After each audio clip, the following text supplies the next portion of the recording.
exactly do you do for a living? Cleaner. You mean you're a hitman? Yeah. Cool.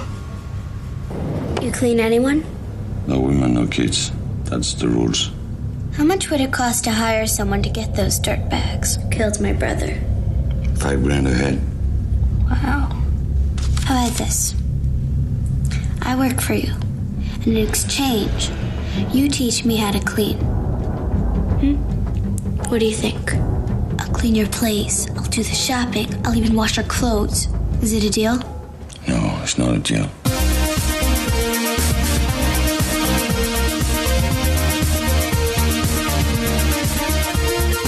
Matilda is only 12 years old, but is already familiar with the dark side of life.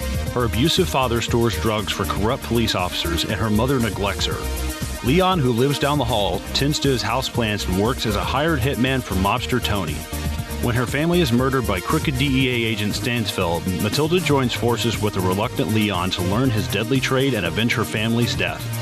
Welcome to another feature presentation in Midnight Double Feature, and on this episode we'll be covering Leon the Professional, written and directed by Luc Besson.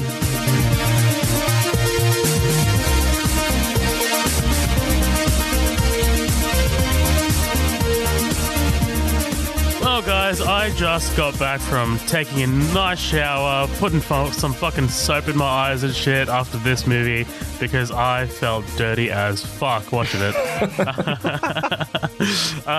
Guys, welcome back to another episode of Midnight Double Feature. We're covering Leon the Professional today, or as it's known in, I believe it's just the States that it's known as Leon.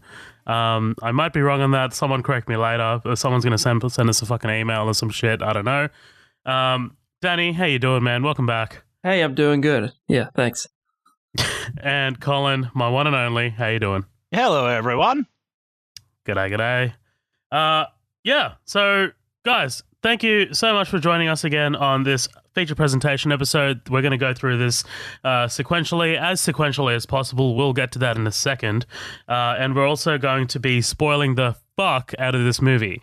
Just a quick heads up, this is going to be we've all seen the extended / international version of Leon the Professional. We haven't seen the theatrical version. So if there are scenes or sequences in here that we're going to be talking about that you don't recognize, that's why. There is another disclaimer that I will make right at the top of the episode here. All three of us are in agreement that there are scenes in this movie that are kind of hard to talk about. And we will discuss this here briefly. Just like, you know, we'll talk about how, you know, how it makes us feel and like how it kind of holds up in this sort of climate here in 2019. But, you know, if you guys notice that I'm skipping scenes whole cloth and not even mentioning them, that's why. So don't be, I just don't want anyone to be like, oh, he skipped that scene. Well, that's why. All right. So don't fucking send me an email because I'm not gonna read it. I'm just gonna send it right to the fucking junk mail. And guys, please feel free to follow us on our socials. We have 2 pages on Facebook. That's Midnight Double Feature, which is our main page, and we also have the After Party, which is our group, which is where we post memes, news, and teasers of what's to come here on Midnight Double Feature. And we're on Twitter, which is at MDF Pod, and we're on Instagram, which is at Midnight Double Feature. Also, please give us a rate and review on iTunes because that helps us out greatly. It, you know, lets us know what we're doing wrong, what we're doing right. I think it was on the last Upcoming Attractions episode. Matt was like, we don't want any of that 4-star shit. Give us the 5-star reviews. But yeah, guys, like, you know, feel free to give us exactly what you think we deserve, but just tell us why. Tell us what we're doing wrong. Tell us what we're doing right. We'd definitely love to hear from you. So definitely keep that going. Danny, this was your pick. You picked Leon the Professional, directed by Luc Besson. So I'm going to let you go first. Give me your thoughts on Leon the Professional. So I found out about this movie, I think actually scrolling through something like Amazon. It wasn't like I looked for it or I knew a lot about Luc Besson and specifically sought out anything that he made. But I saw it and the poster actually kind of looked cool, which I guess is good marketing. But when I read about it, it just sounds really, really badass on paper, which I think kind of will come into play whenever we're talking about this a little bit, is how there's some parts that sound really cool on paper. And then when it's executed on here specifically, or especially talking about some of the scenes you were saying skipping, it kind of feels a little different. But on paper, it sounded like a really cool idea. You know, this assassin that's minding his own business that kind of takes on this little girl who loses her family, and she's actually interested in joining his trade, and he helps her. Like, that's a really cool way to describe a movie. So I got it. And something else we had kind of talked about, some of the more recent episodes we had been doing are kind of like these one-off movies that aren't necessarily part of these huge, you know, franchises where they just keep pumping out more of them, or they try and make it into some trilogy and a few of them aren't good.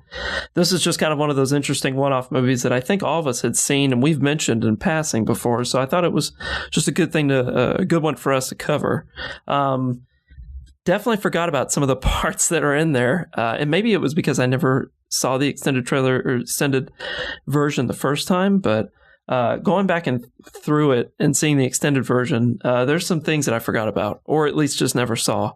So be an interesting topic of discussion to kind of briefly go over. And then anyway, so yeah, that's mine. I know that you guys had talked about this before. I don't think Colin had seen this before. Had you, Colin? Like maybe once, just like you, I saw not the extended version, maybe like 10 years ago. But yeah, once before. Yeah, gotcha. Yeah, and it was more of a recent viewing for me. But what did you think for your first time going through it? I remember liking this a lot, like the very first time that I saw it. And honestly, I didn't remember a lot. I remembered milk. I remembered grenades. And that was really about it. I remember it being kind of odd. And I was like, man, this movie reminds me of like if you mixed the 90s Romeo and Juliet in with like the Boondock Saints kind of feel. There's something about it in those two films that I get a feeling from both of those that are very similar to Luc Besson. But I remember liking it, but I guess I didn't love it because I never bought it. I never even watched it again. And that's kind of surprising because as I'm reading about this movie and seeing all the top, 100 lists that this has cracked, especially even on IMDb, it's in the top 250. So yeah, I didn't even it honestly never even registered for me after that viewing. But looking at it now, I think it's a great movie. I think it's fantastically done. But with like anything that's this level of craftsmanship, anything that's this level of good, like there are some kind of problems with it. But that's crazy is it's not really the plot. It's kind of the things that Zoheb talked about at the top, which we can dive into after we've given all of our thoughts and stuff. But we just keep dancing around that one subject. Yeah. Well, other than that one aspect of it, I really loved it, and I've never really seen a lot of movies with is it Jean or Jean? Jean Reno? Jean Reno. Jean Reno. I remember him because he was in like a Resident Evil game back in the day. Like he was like, it was a big fucking deal. He was in like this Resident Evil game, and I was like, oh shit! Like it was some kind of video game like that. I want to say I'm almost positive it was Resident Evil, but I remember seeing that and being like, whoa. And what's crazy is that I actually have Ronin here with Robert De Niro. Never watched it, and I know Danny, you pick your jaw up off the floor for like 2 seconons because I can hear you. Like I can hear exactly what I did. I've never seen it either. I can hear your fucking disappointment in me. No, not disappointment. My jaw's on the ground because if I didn't send this to you guys recently, we have all the movies that we've just blind bought or just own and we haven't watched yet that are up on our entertainment center, like our one another living room where we watch all our movies. It's the same exact story as you, Colin. Ronin is in there, and I haven't watched it. Oh, wow. Here comes Zoheb. I can't believe you guys haven't seen that. I've never seen Ronin. Oh, so. okay. Dude, I've heard it's fantastic, and it's got De Niro. He's one of my favorite actors. I'm like, I've got to watch this at some point. But apparently, one of the best car chases ever. Yeah, that's what I've heard. I've heard it's really, really, really good. So I'm excited to watch it. I just need to, not watch Mouth of Madness on a Saturday afternoon and fucking put it in. I have an idea. Let's not do Leon. Let's watch Ronin for the first time and review it while we watch it. Let's just do a commentary of it. But I really did love this movie. It's got some problems. We can get into that. It's kind of unavoidable, even though we've been avoiding it this whole time. But there's very few movies that I've seen that this reminds me of anything else. I think My experience with Luc Besson has actually been Fifth Element. I'm a big Fifth Element fan. I've always, ever since I was a kid, I loved that movie. Now, Fifth Element is one of those where I'm like, there is not another goddamn movie that's like Fifth Element in the world. Like, this movie is so fucking different. But it is kind of interesting seeing what Luc Besson did in the 90s versus what he's doing now. And I'm like, man, what happened to you? Like, what the fuck? Like, you just went totally off the rails for a guy who was almost one of the directors of like the Star Wars prequels. Because originally George Lucas was like, hey, I'm just going to do this one. And just like the original trilogy, I'll just bring 2 other directors on. Luc Besson was going to be one of those 2 directors. So I don't know where that fell apart or what was going on with that. But is it weird that he would have perfectly mixed in with episode 1, having Natalie Portman date a younger boy, Anakin? Yeah, that'd be fucking weird.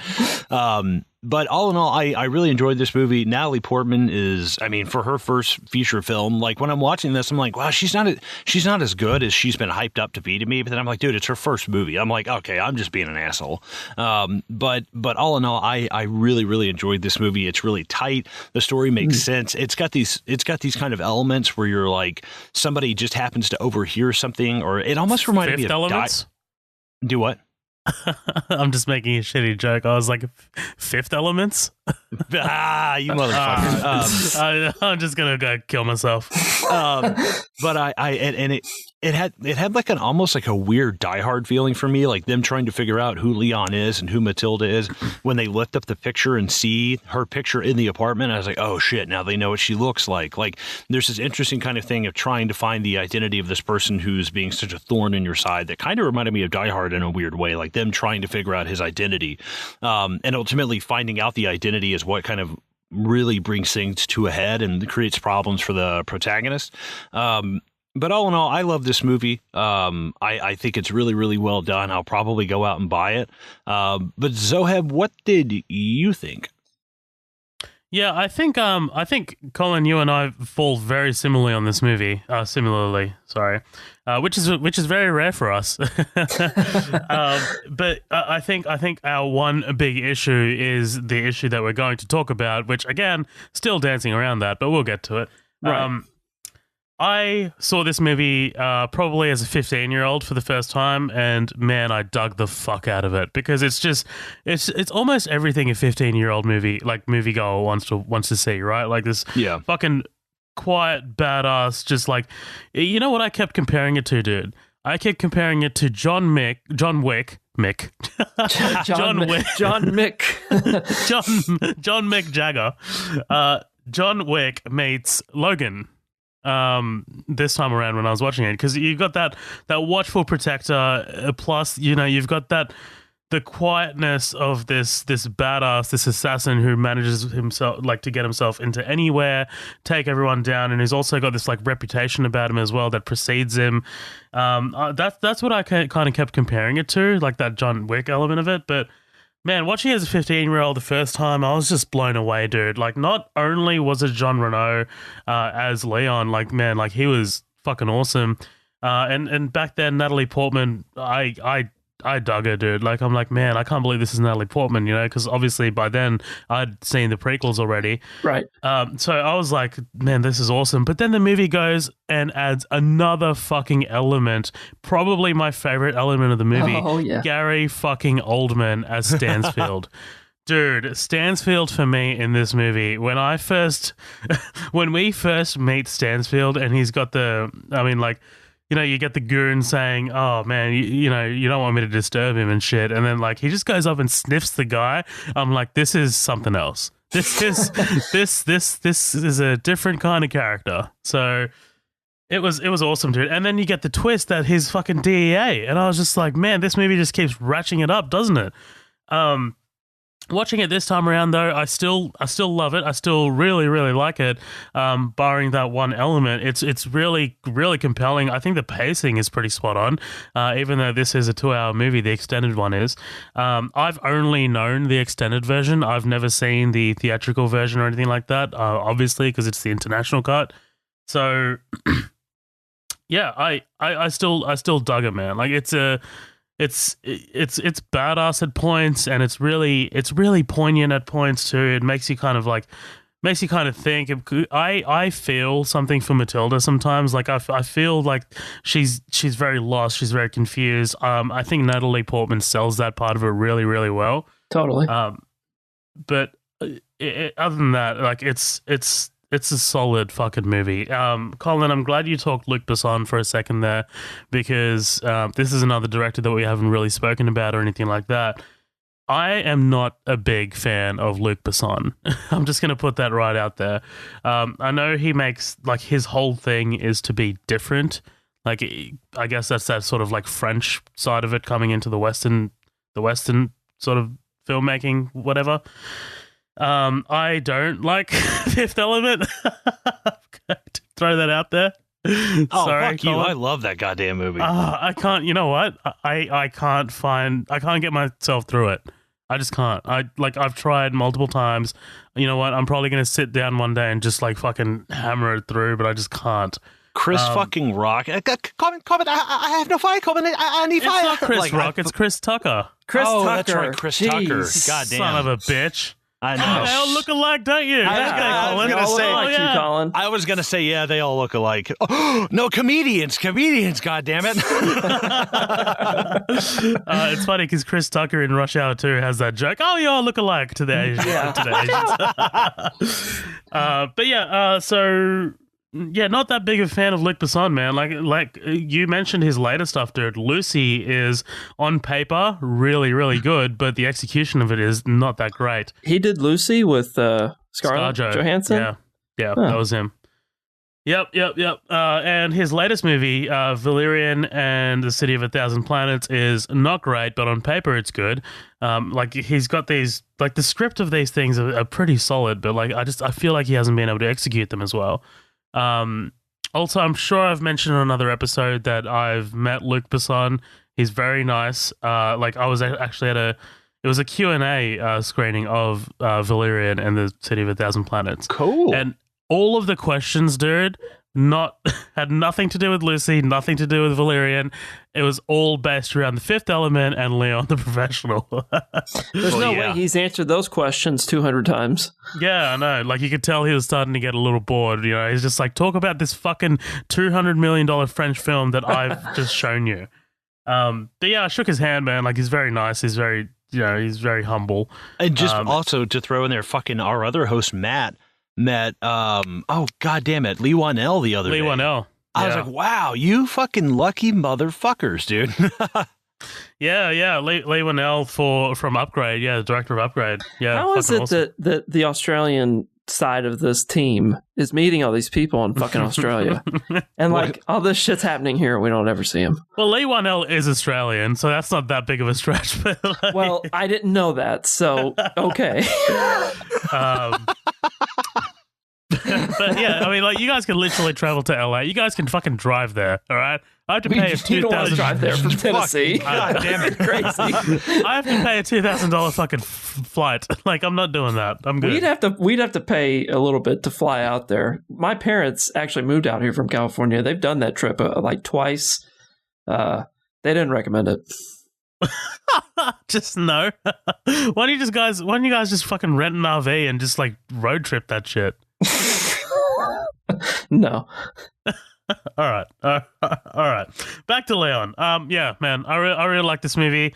Let's talk about the one element that we all don't like. Let's scoot that out of the way so we can jump into this very briefly. I mean, it's the obvious part of it, right? It's yeah, of course.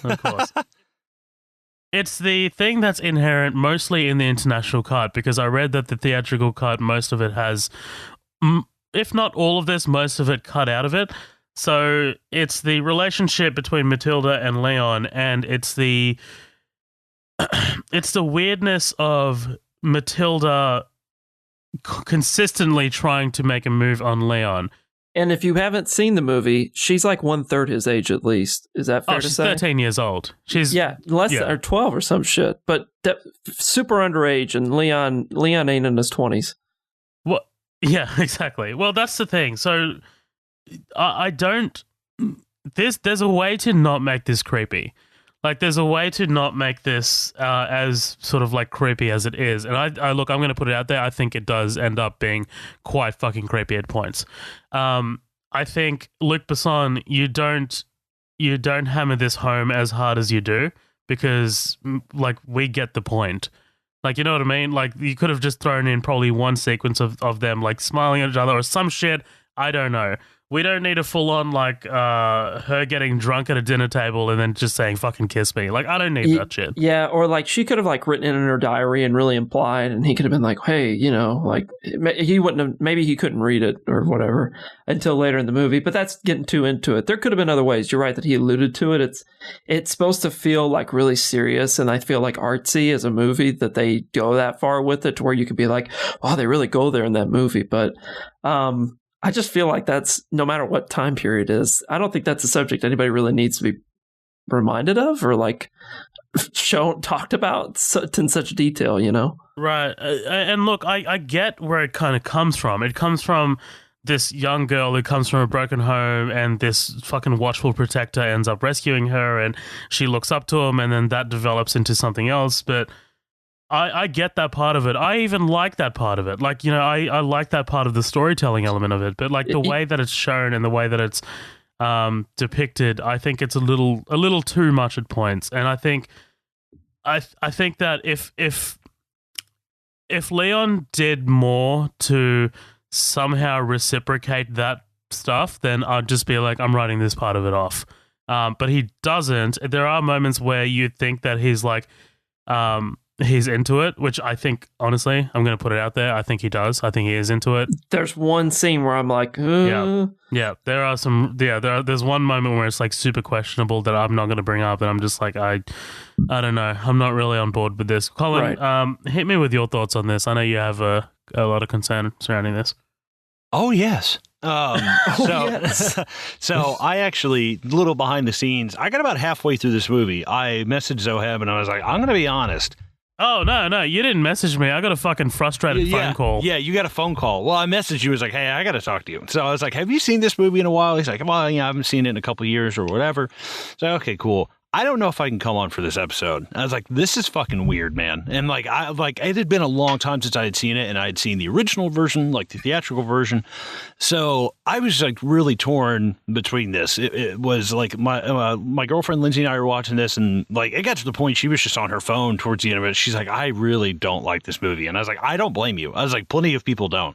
There's a lot of people that take exception with what happens in the movie. And when you take into consideration Luc Besson, like his private life as well, there's a woman that this movie is based off of who I think she was 11 when she met him. They started dating by the time she was like 15 or 16 or 14 or 15, 16, somewhere in there. And they got pregnant. They had a kid. They were in a relationship for a long time, but he was 32 and she was 15. And I'm like, man, like it just adds, that's another layer of like, what the fuck, man? Like that shit, when you start hearing about it, I think it'd be different if that were not the case, like personally. But it's like when I watch something, there's a director, Victor Salva, who did, yeah, he did I'm not saying this guy is as bad as, yeah, like he was convicted. Right. This guy was convicted of like pedophilia and shit. Yeah, you were about to mention his movies. He did Jeepers Creepers. Right. But he does a movie that I loved as a kid called Powder. And there's this scene where the main character is he's looking at this kid like shower because he's like, well, I don't have any hair on my body. I'm kind of interested, like what is going on? And now as I'm watching this, it adds a whole other creepy fucking layer to it. And I was like, man, this is weird. So I actually reached out to one of the hosts over at Hey Do You Remember, Carlos, a really, really, really, really, really nice guy. All of them are, Donna and Chris. Such a fantastic show, such fantastic hosts. They're very, very nice people. They've been very supportive of us and almost mentors to us with audio checks and, hey, what do you think of this? And blah, blah, blah, and asking questions about movies. And we had Chris on for our In the Mouth of Madness episode in case you guys are interested in that. But I asked Carlos about this. It's like, am I just being overly sensitive? Like, you guys cover this on your podcast. Like, I'm curious what your thoughts are on it. And I do suggest listening to their episode. I listened to it today. It's fantastic. And they cover this as well. But he makes a really good point. He said, I think there's a story purpose for sexualizing Matilda. She's trying to be older than she is. That's why the end of the film is Matilda trying to become a cleaner, but being brought down to size by Tony. And then she ends up at the school and basically as though her childhood is back on track. That's the happy ending. And I was like, see, that I'm okay with. I'm okay with it being used as a plot device in a way. Like, it adds character development, the fact that she thinks she's so grown up. But the fact that this needs to be scaled down, like, on a scale of 1 to 10, this is at like a 9. This needs to be brought down to like a 4 or a 5. Like, I can understand her. I wouldn't even really have a problem if she was just like, I'm in love with you. And he's like, no, like and it just being her affection, because a girl that's like that young, I also feel like she's talking about having sex with him and trying to come on and give us a kiss and blah, blah, blah. And I mean, at 11, I wasn't thinking about any of that shit, 11 or 12. And I know she's grown up in a totally different world and she's seen some shit that I never saw at that age. But I still think that this could be toned down so much more where it's not so much sexualized. Like at 11 or 12, I definitely had a crush on somebody who was probably like 30, like a teacher or like a babysitter. It happens. It's innocent and it's sweet and it's kind of like, well, you don't know any better. Or someday you'll grow up to be a good catch and blah, blah, blah. But there was definitely older women that I, fancied when I was younger, but I never sexualized it to this point. And my mind was a million miles away from that. So I think if it were scaled down to that extent, if it were less sexual and more emotional, which it comes across, her emotion comes across great for Leon. It's fucking fantastic. But when you start sprinkling in these unnecessary layers, like, we understand she loves him. We understand why she feels this way about him. We get it, but we don't need to add in these layers of her sexuality and stuff because it's kind of unnecessary. Like, I don't really need that on top of the emotional parts of it. And it bothered me a lot. Like, when I first said this, like when I first started watching this and I got about halfway through it and I was like, I do not fucking remember this movie being like this. And of course it was the extended cut versus the theatrical. But I can make that leap and get a little bit over it any more out of this movie. And I could not do it. Like, honestly, flat out honest, could not fucking do it if it took anything else to another level, because guess what? In the original script, they actually have sex and they actually like consummate their relationship. And I was like, this is fucked up. And there is actually, I was just reading some trivia that when they originally left that one of these scenes in of them talking about, her saying, oh, I want you to be my lover and blah, blah, blah, the test audiences started like laughing nervously and that it just bombed. And a bunch of people after the movie were like, this is extremely uncomfortable. And that became the US cut, the theatrical cut. And I understand in France, there's the age of consent over there is 15, and you can make all those legal arguments all you want. But the fact is, you're 15 and he's 32 years old. Like, if it doesn't bother you, think about me having a thing for Millie Bobby Brown from Stranger Things. That should bother you. Like, that should create a stir. And I think in most people it does. I think in us it does. And that's why we're having this conversation. But right. How I can get over this is the fact that Leon is emotionally stunted. He is like kind of immature for somebody who does such an insane job.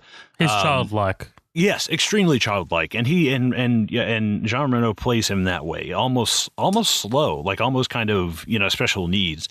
And I think that it makes for a very interesting dynamic when you have this little girl who's trying to be so grown up so fast. That's the only way, like, that I can make that leap, because for her to act like a woman, like, I understand the emotional parts of it. If you want her to try and come across like she's becoming a woman, you have to kind of get into that more risque area. But I think even that can be toned down just a little bit. But I think Jean Reno is the one who really saves this, because he's the one constantly rejecting her. And she says something, I think I'm in love with you. He just spits that fucking milk out. Like, I laughed. I was like, it eases the uncomfortability of it so much more. But I think the fact that it's used as a plot device, the fact that he is constantly shooting all of this down, and he's like, you're a little kid, you don't know what you're talking about. But I'm looking at Luc Besson with eyes sideways. I'm kind of squinting and I'm like, I'm fucking watching you. Like there's something fucking weird going on here. But other than that, I can make that leap and I can get over it strictly for the fact that it helps build with character, it helps build with plot development, and at the same time, like even Natalie Portman has come out and she's like, listen, this is a girl who looks at him as a father figure, and these things are being blown out of proportion in her head. Like she's mistaking her emotions for him as romantic when they're really more paternal or whatever, however you want to say that. This is more about her finally finding a parent figure. And once I started reading more interviews with her and her parents, even like her parents shot down a lot of stuff that was in the original script. I was more okay with it. I was like, more okay with like hearing from other people and watching interviews, and kind of coming to my own conclusions. I didn't want to let those people be a gauge for what I thought about this. But the more I did think about it, I was like, I still think Luc Besson is a creepy fuck, but I do think this is a good movie, and I can justify it a little bit more in this movie, way more than I ever could in his personal life. You know what I mean? Right, I agree, and I think like what I keep comparing it to again is Logan, or maybe the more sort of like relevant comparison would be to The Last of Us, with Joel and Ellie in the like those two characters. I don't think you guys have played The Last of Us, have you? No, but I know what it is. It's on PlayStation, right? Yeah, it's a PlayStation exclusive. But yeah, so The Last of Us, again, young girl, older guy. There's never any sort of like no emotional moment between them where it's like I want something more with you. It's just like I am your protector and I have to get you from point A to B. And none of this comes into it. Like they're not related. But like I feel like you're right, Colin, if you had toned it down, if you had brought it from a 9 to a 4, then man, I think we still would have got the point. I think we still would have appreciated like what they're going for. The fact that Matilda is this sort of like she's kind of like becoming her own woman. She's kind of like, like I definitely I 100% agree with you on that point. I think it's just dialed up to 9 just a bit too much, and I think it'll benefit. I mean, not only will it benefit, but it'll also drive home the points that Luc Besson is trying to make. But Danny, do you have anything else to say on this before we dive right into it? We talked about that way longer than I thought we were going to. That's all right. I think honestly, it's worth talking about. Like otherwise, it'll just kind of be that elephant in the room that just doesn't get spoken about, and we're just going to skip over it.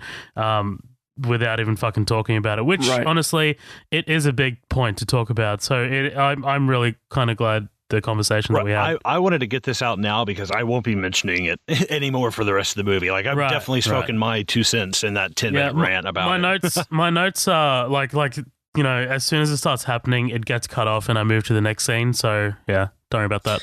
Right. And I agree with everything you guys said. We could have gotten the message that she was kind of emotionally damaged, but also not really emotionally guided either to know really what to do with a lot of that she was feeling, and then it manifested that way. We could have gotten that message without it being so sharp and descript.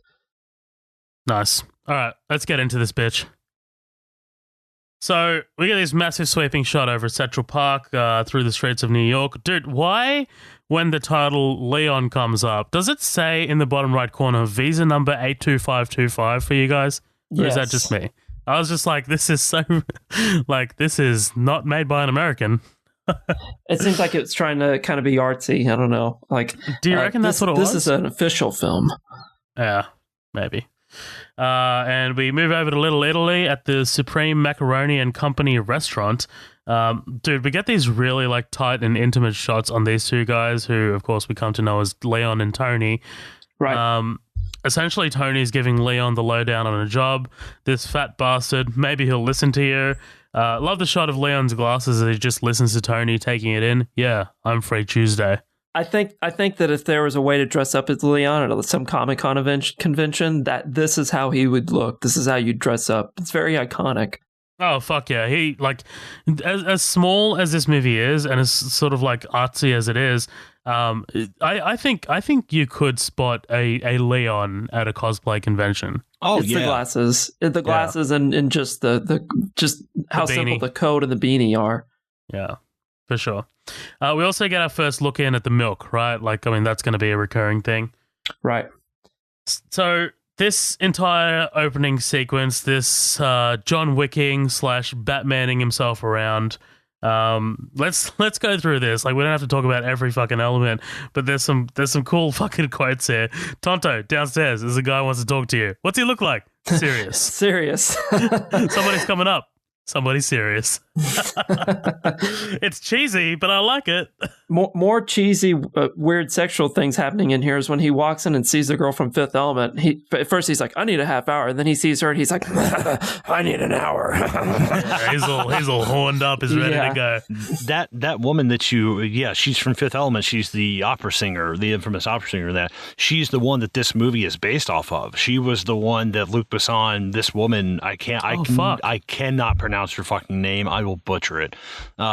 She and Luc Besson are the one that had that relationship. She was like, she met him when she was 11. They started dating when she was like 14, 15, 16. And wow. The funny part is, in Fifth Element, he leaves her for Mila Jovovich. I was like, ha, what the fuck? That's funny. Hey, I know you can't pronounce her name, but you do a really good impersonation of her song in that movie, don't you, Colin? No, I don't. No, I'm just kidding. Okay, so this is also the first time we hear the weird but really unique score for this movie. Like, oh, can I talk about that, Zohan? Yeah, I have my hand up really, really high. Get on it, yeah. So as they go into this scene, especially whenever Leon is infiltrated like that penthouse level, that floor, whatever they're on, you start hearing this gong, right? It sounds like a gong, but it almost sounds like this distant, in kind of the back room of a hallway kind of gong.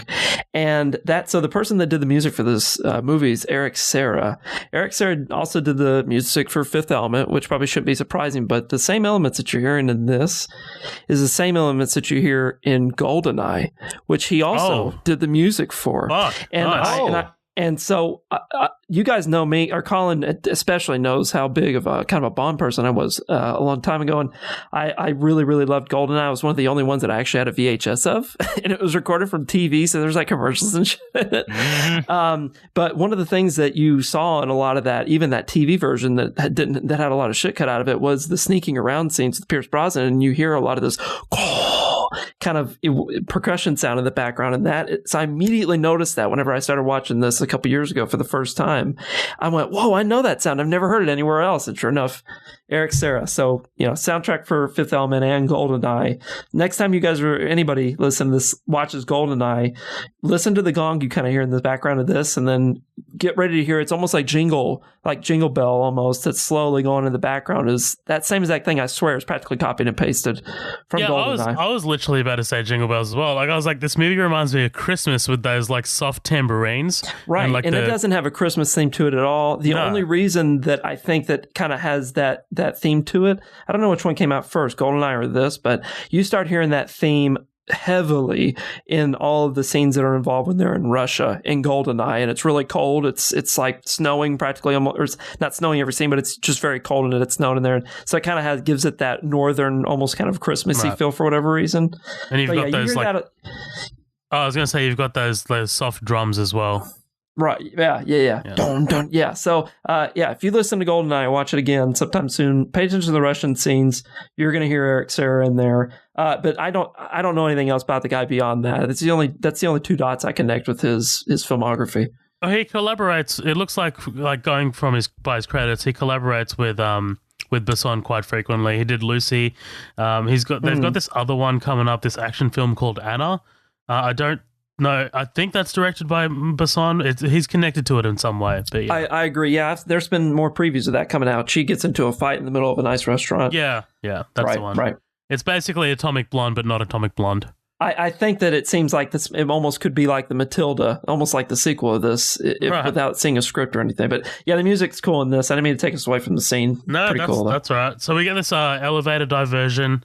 Pretty cool, but yeah. And dude, like, where the fuck was Leon hiding when he grabs the guy by his tie under the stairwell? Like, is he Spider-Man? I think it's really intelligent how the big fat guy, that is trying to hide from him, thinks that the best place for him to have his back to is the only dark fucking corner of his villa up here. Yeah, it doesn't stick to any walls. It's just like, let me put my back to this massive open space here. No, that makes no sense. Colin, we better say something. Yeah, the part that cracks me up is like always seeing him do the sit-ups and shit. So I'm like, I wonder if he's mastered sit-ups so well he can just stick to a wall. He's like Spider-Man. Do you imagine like a Robot Chicken version of this where it just shows him not even touching the ground? He like sits up in the top of the ceiling across the whole apartment. No, go ahead. Oh no, I was just gonna say I didn't write this guy's name down. I just wrote him down as Fat Bastard. But I love him telling the masseuse not to worry as he just fucking sweats profusely. He goes, "Take a nap. Take a nap? Are you kidding me? Yeah, okay. That sounds good." And I don't hardly any of them have a name, Zoeb. If you look at, they're all faceless. It's like Matilda's dad, Matilda's mom. Like none of them have names except for some of the main 3 or 4 characters. That's exactly what my notes look like as well. Matilda's dad, Matilda's mom, Matilda's sister. And when I did that earlier, I was like, I'm going to go back and get it later because they probably fucking said the name and I missed it. And then when I looked at the casting notes, I was like, oh, never mind. But I'll tell you what I love about this scene, dude. I love that they just automatically assume it's more than one guy. Like, right? They can't understand so that they were so overwhelmed so fast. That it shows Leon's ferocities very early on, right? Totally. The shutter's coming down and Leon peeking through the bullet holes. That's fucking awesome. The guy empties his entire clip into the shutters and eventually ends up going akimbo, because that fucking increases accuracy. We all know that. His breathing worries me, by the way. Like, Leon could probably kill this guy via natural causes. Yeah. He could just start making ghost noises in the background, like, whoa! Just make the guy hyperventilate. Right. Fat Bastard calls 911 and Leon just sneaks up on him out of the shadows. Dude, I love the audio dropping out as he pushes the blade up to his neck. Like the all of the music disappears and it's just like fucking blade. He tries to bribe Leon and Leon gets him to dial Mauricio's number, who tells him to leave town and tells Leon to make the Fat Bastard understand and let him go. And Leon disappears back into the shadows like the specter of death. The fucking chick letting herself out and Leon and the guy just staring at her. Yeah, dude, their heads turning like in unison, staring at her. That is great comedic timing. That is fucking hilarious. It's good, man. It's good. Like, this movie, there's not that much comedy in here, but it's like when it's done well. Right. We meet Matilda, played by a very young Natalie Portman. She was about 12, 13 years old, as we said earlier, dangling her legs over the stairwell as she sucks down on a death stick. Fucking. You want to buy some death sticks? Yep, I knew that would get you. Real quick, when Leon enters the apartment, do you notice what's in front of the store? Like what the front window is filled with? You guys catch this? It's cleaning products. It's nothing but cleaning products. It's like sponges and Ajax and Brillo pads. Like, it's nothing but cleaning products. I was like, clever same girl. Ajax from Deadpool? Yeah, yes, Danny. Oh boy, Francis. Okay, so this was always a memorable sort of moment to me. Like, I'm like you, Colin. I remembered, because I haven't seen this in a while. I remembered a few things from this. Obviously, Gary Oldman. Obviously, Natalie Portman, and like obviously the fucking massacre of her family and shit. But one of the things, for some reason, I remembered was this scene in particular. Like, Natalie Portman's character Matilda dangling her legs over the fucking stairwell. Because I'm just like, be careful. please don't fall down there. She has a cigarette in her hands, and you're like, "Be careful, don't fall down the lattice." Right. And like, as memorable as it is it memorable because it's so weird and kind of like unsettling immediately? Like, despite the acoustic guitar telling you otherwise, like that it should be sweet.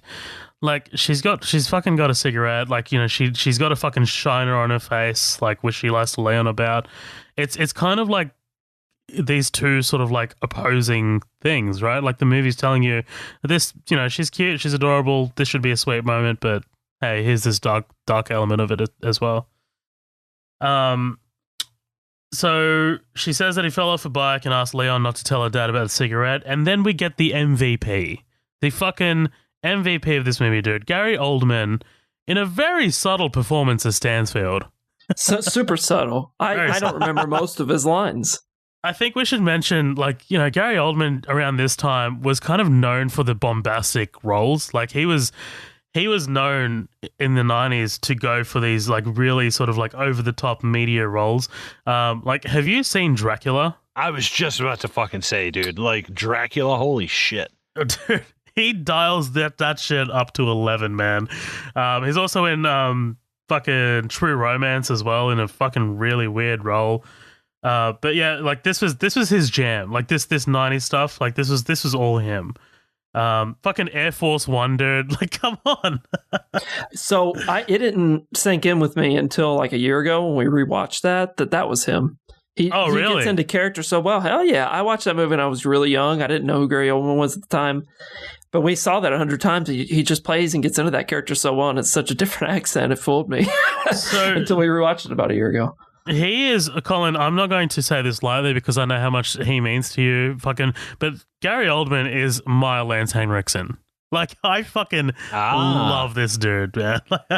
I remember telling my friend, man, I was like, oh, man, Gary Oldman, he's just always so awesome. He always brings 100% to whatever he's in. Like, he's also in fucking Book of Eli as well. And, like, it's just like... Yes. Oh, yeah, that's a He's badass. in these... He takes these, like, massive roles in these, like, not always amazing movies, but he always makes the shine. And, he always just elevates the material. Yeah, I was just going to compliment you on that. Is that I don't think anybody else. It's hard to imagine different actors in the characters that he portrays after he does it, because you're like, what bar goes higher than what Gary Oldman just said on that one, you know? And again, it's not like that those roles are just huge or massive. It's just he makes them really work. Right. And when he was cast as fucking Gordon, it's like Gordon is not a over the top sort of like, you know, bombastic character. He's kind of more subdued, but you know, Gary Oldman also made that work. Like, the guy has so much range. Agreed. And it's just great. It's fantastic. But this is probably hands down my favorite role, my favorite Gary Oldman role. Wow, like, cool. Yeah, I thought about that for a very long time. Thought very long hard about that. But I love Stansfield, dude. I love what a fucking monster he is. I love how unhinged he is. He's just so fucking watchable. And he just, honestly, he makes this movie for me. I love Gary Oldman in this movie. Agreed. We also meet Matilda's father, who's being reamed out by one of Stansfield's goons about a low return on the dope they're selling. Essentially, you know, he's fucking stepping on that shit. I'm trying to help you out here, but if you're going to be a dumbass, hard ass about it, I got to disturb him.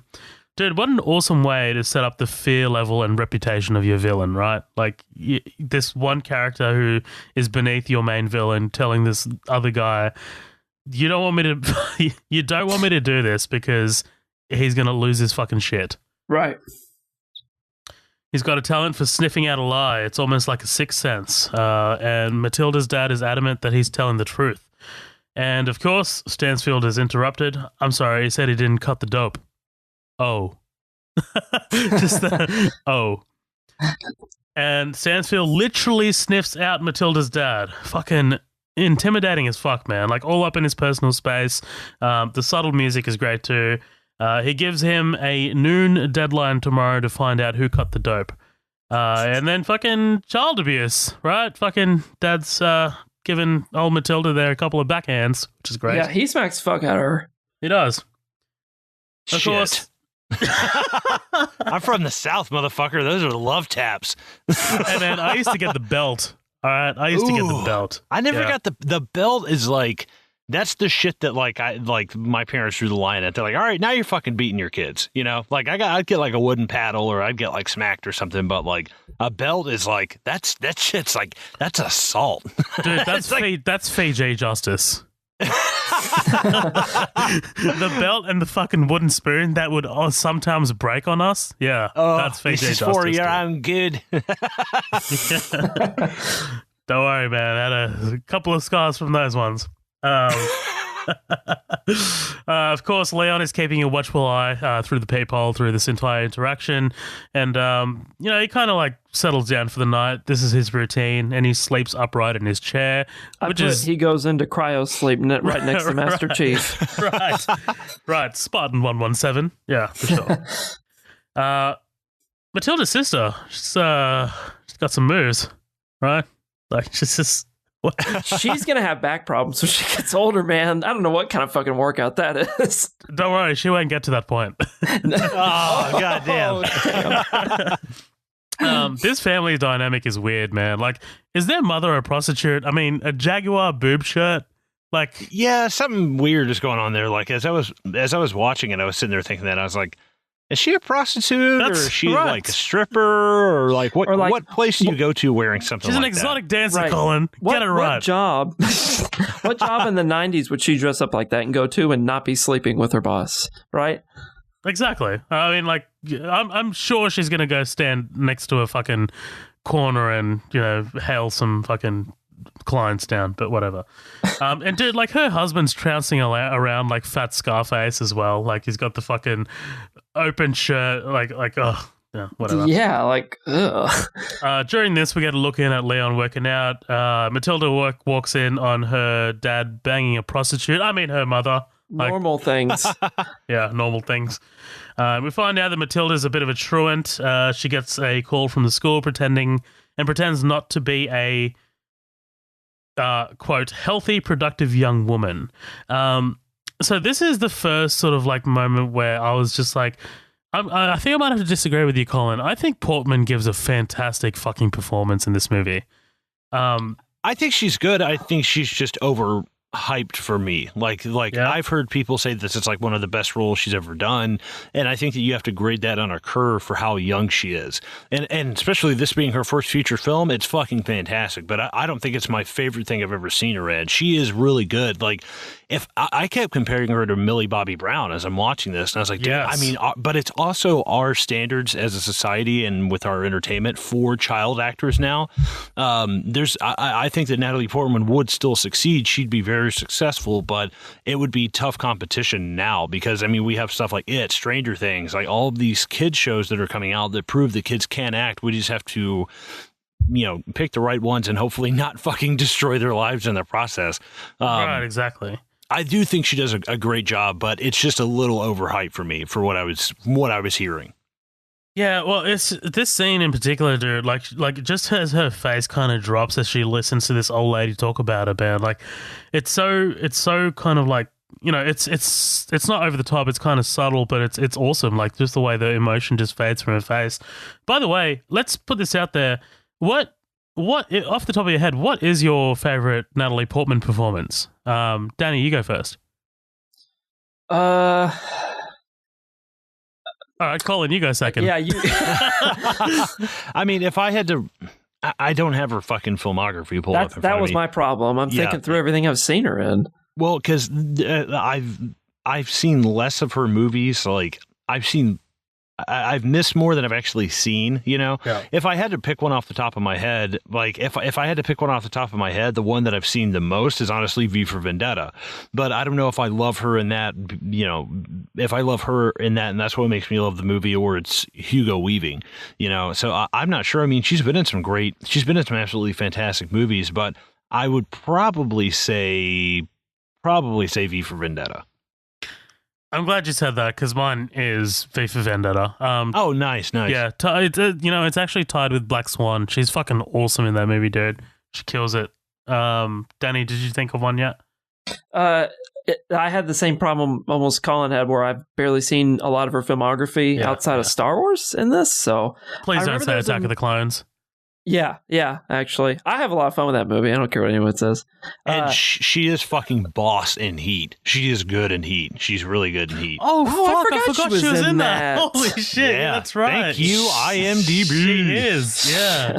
She's about this age too, right? That was only 2 years later or 1 year? She's like not a year much later. different. Yeah. All right, where the fuck are we? Okay, so Leon at the movies is fucking great, dude. Yeah, he's hypnotized by Singing in the Rain, that old film he's watching. One of my favorite scenes in this entire movie is just him, like, having this childlike admiration of it, dude. Like, he looks around and stuff to see why no one else is into it as he is, and he's just like, like, you know, like what does a hitman do in their spare time? Like, Right. you know what I mean? It's nice to see Leon have interest in something, unlike most movies where assassins just kind of seem two-dimensional. You don't see their off-time bullshit. But it's cool to see that he has a little bit of depth to him. I loved this scene as well. It's good stuff. He comes home to find Matilda with a nosebleed.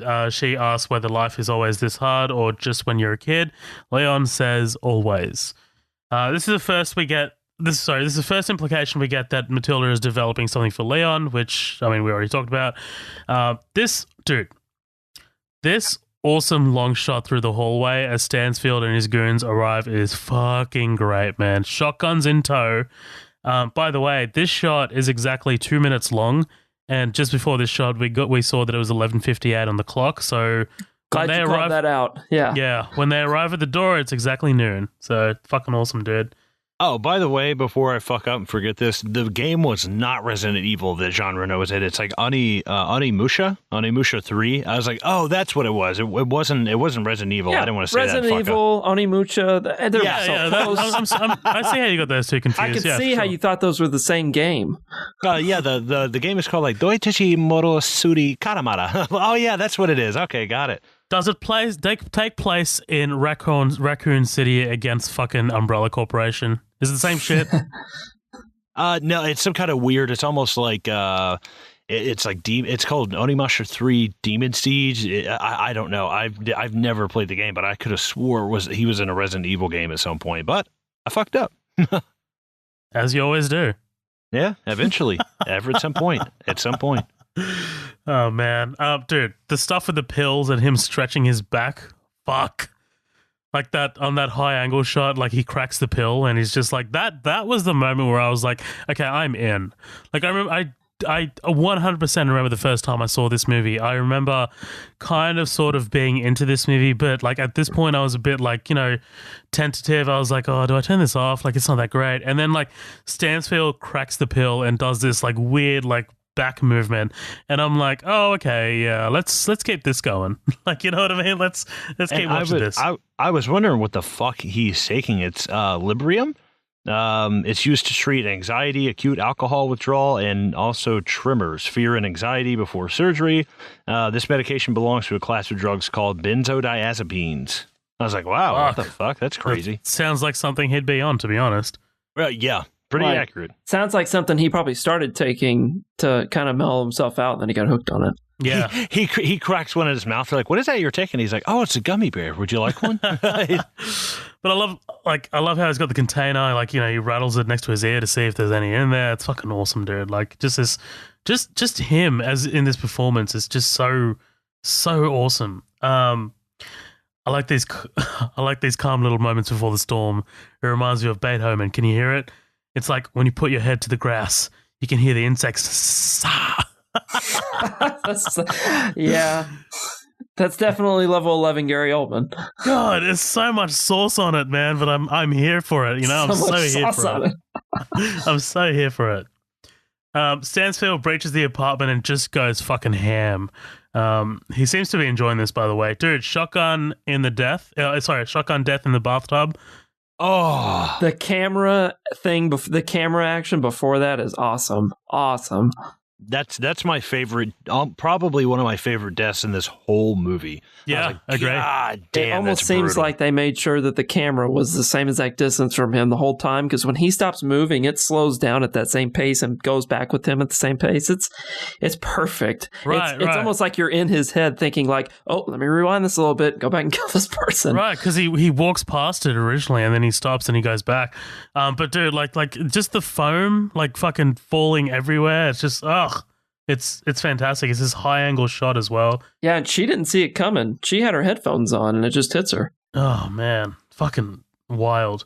Yeah, but everybody else in the whole fucking house gets massacred and he's hiding in the corner, isn't he, when Gary Oldman finds him? Right. I love as he enters through the fucking the bead drapes, the porn store drapes.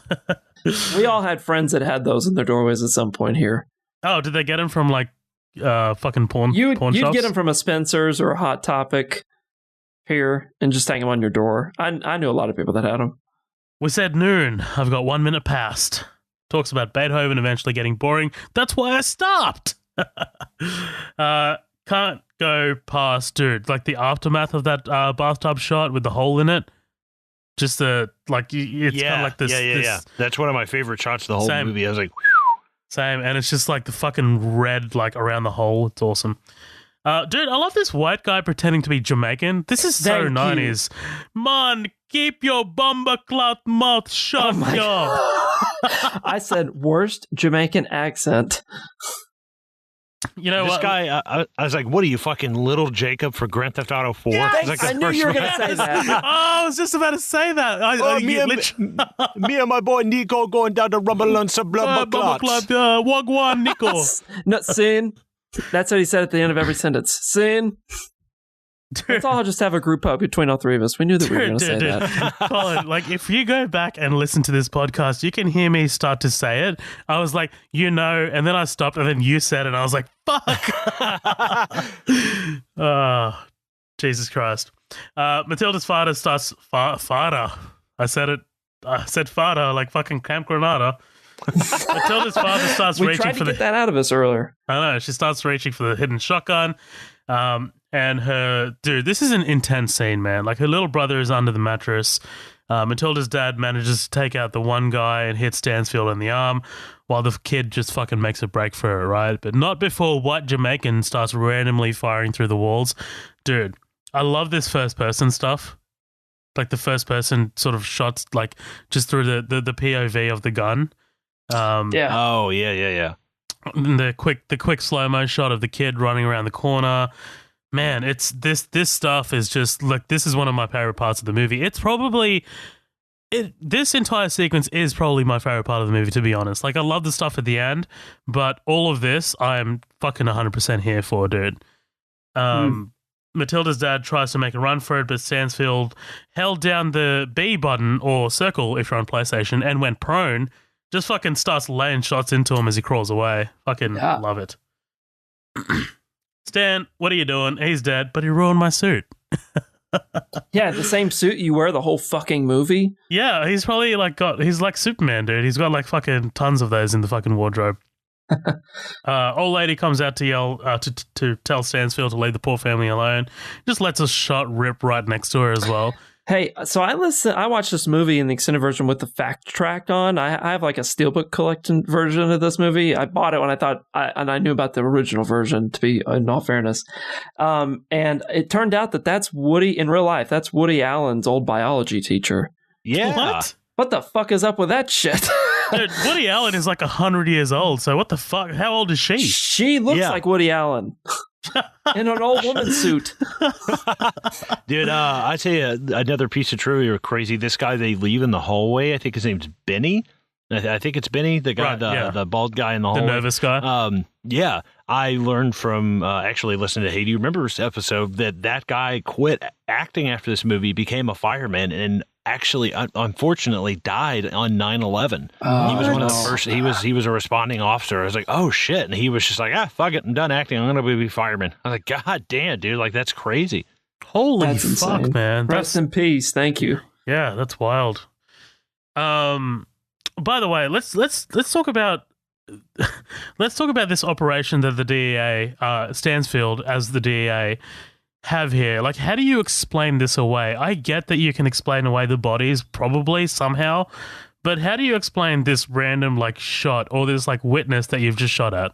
You can't. And that's something I was going to point out when we get to that scene. It's probably another 10 or 15 minutes from now. I don't know when, but he comes in with the people that are like the auditors almost of like to keep him in check. Yeah. And they're trying to run through it with him. And if you watch that, I was like, oh, I forgot about how he validates how he got away with this. Let me listen to this scene. He literally just explains like with 2 sentences, just that people were shooting. And then he just gets mad and storms off and leaves. Right. Yeah. That's exactly what he does. That's exactly what he does. And like it was this one part here where he's essentially kind of left a witness, and I'm just like, what like why are we putting so much bearing on Matilda surviving when this old fucking lady, Woody Allen's fucking biology teacher, can just literally attest to the fact that, hey, this guy literally nearly killed me, but I guess no one's going to believe a 120-year-old, right? I guess that's just his badass moment. He doesn't even care, and it's like he gets away with it. Yeah. Another one of my favorite parts of the movie, dude, and also very memorable to me, Matilda's walk back. Oh, yeah. Yeah, crying at the door, trying to get Leon to let her in once she walks past and realizes what happened to her family. Don't you love how just subtle she is and how well she kind of comprehends what happens and keeps walking without missing a beat?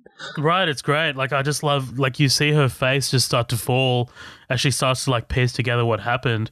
While walking. While walking, not breaking his stride, and you just hear, like, you killed a 4-year-old kid. And she just, like, cleverly walks past the door and begs Leon to open the door. And this is where I just wrote, Portman is outstanding here.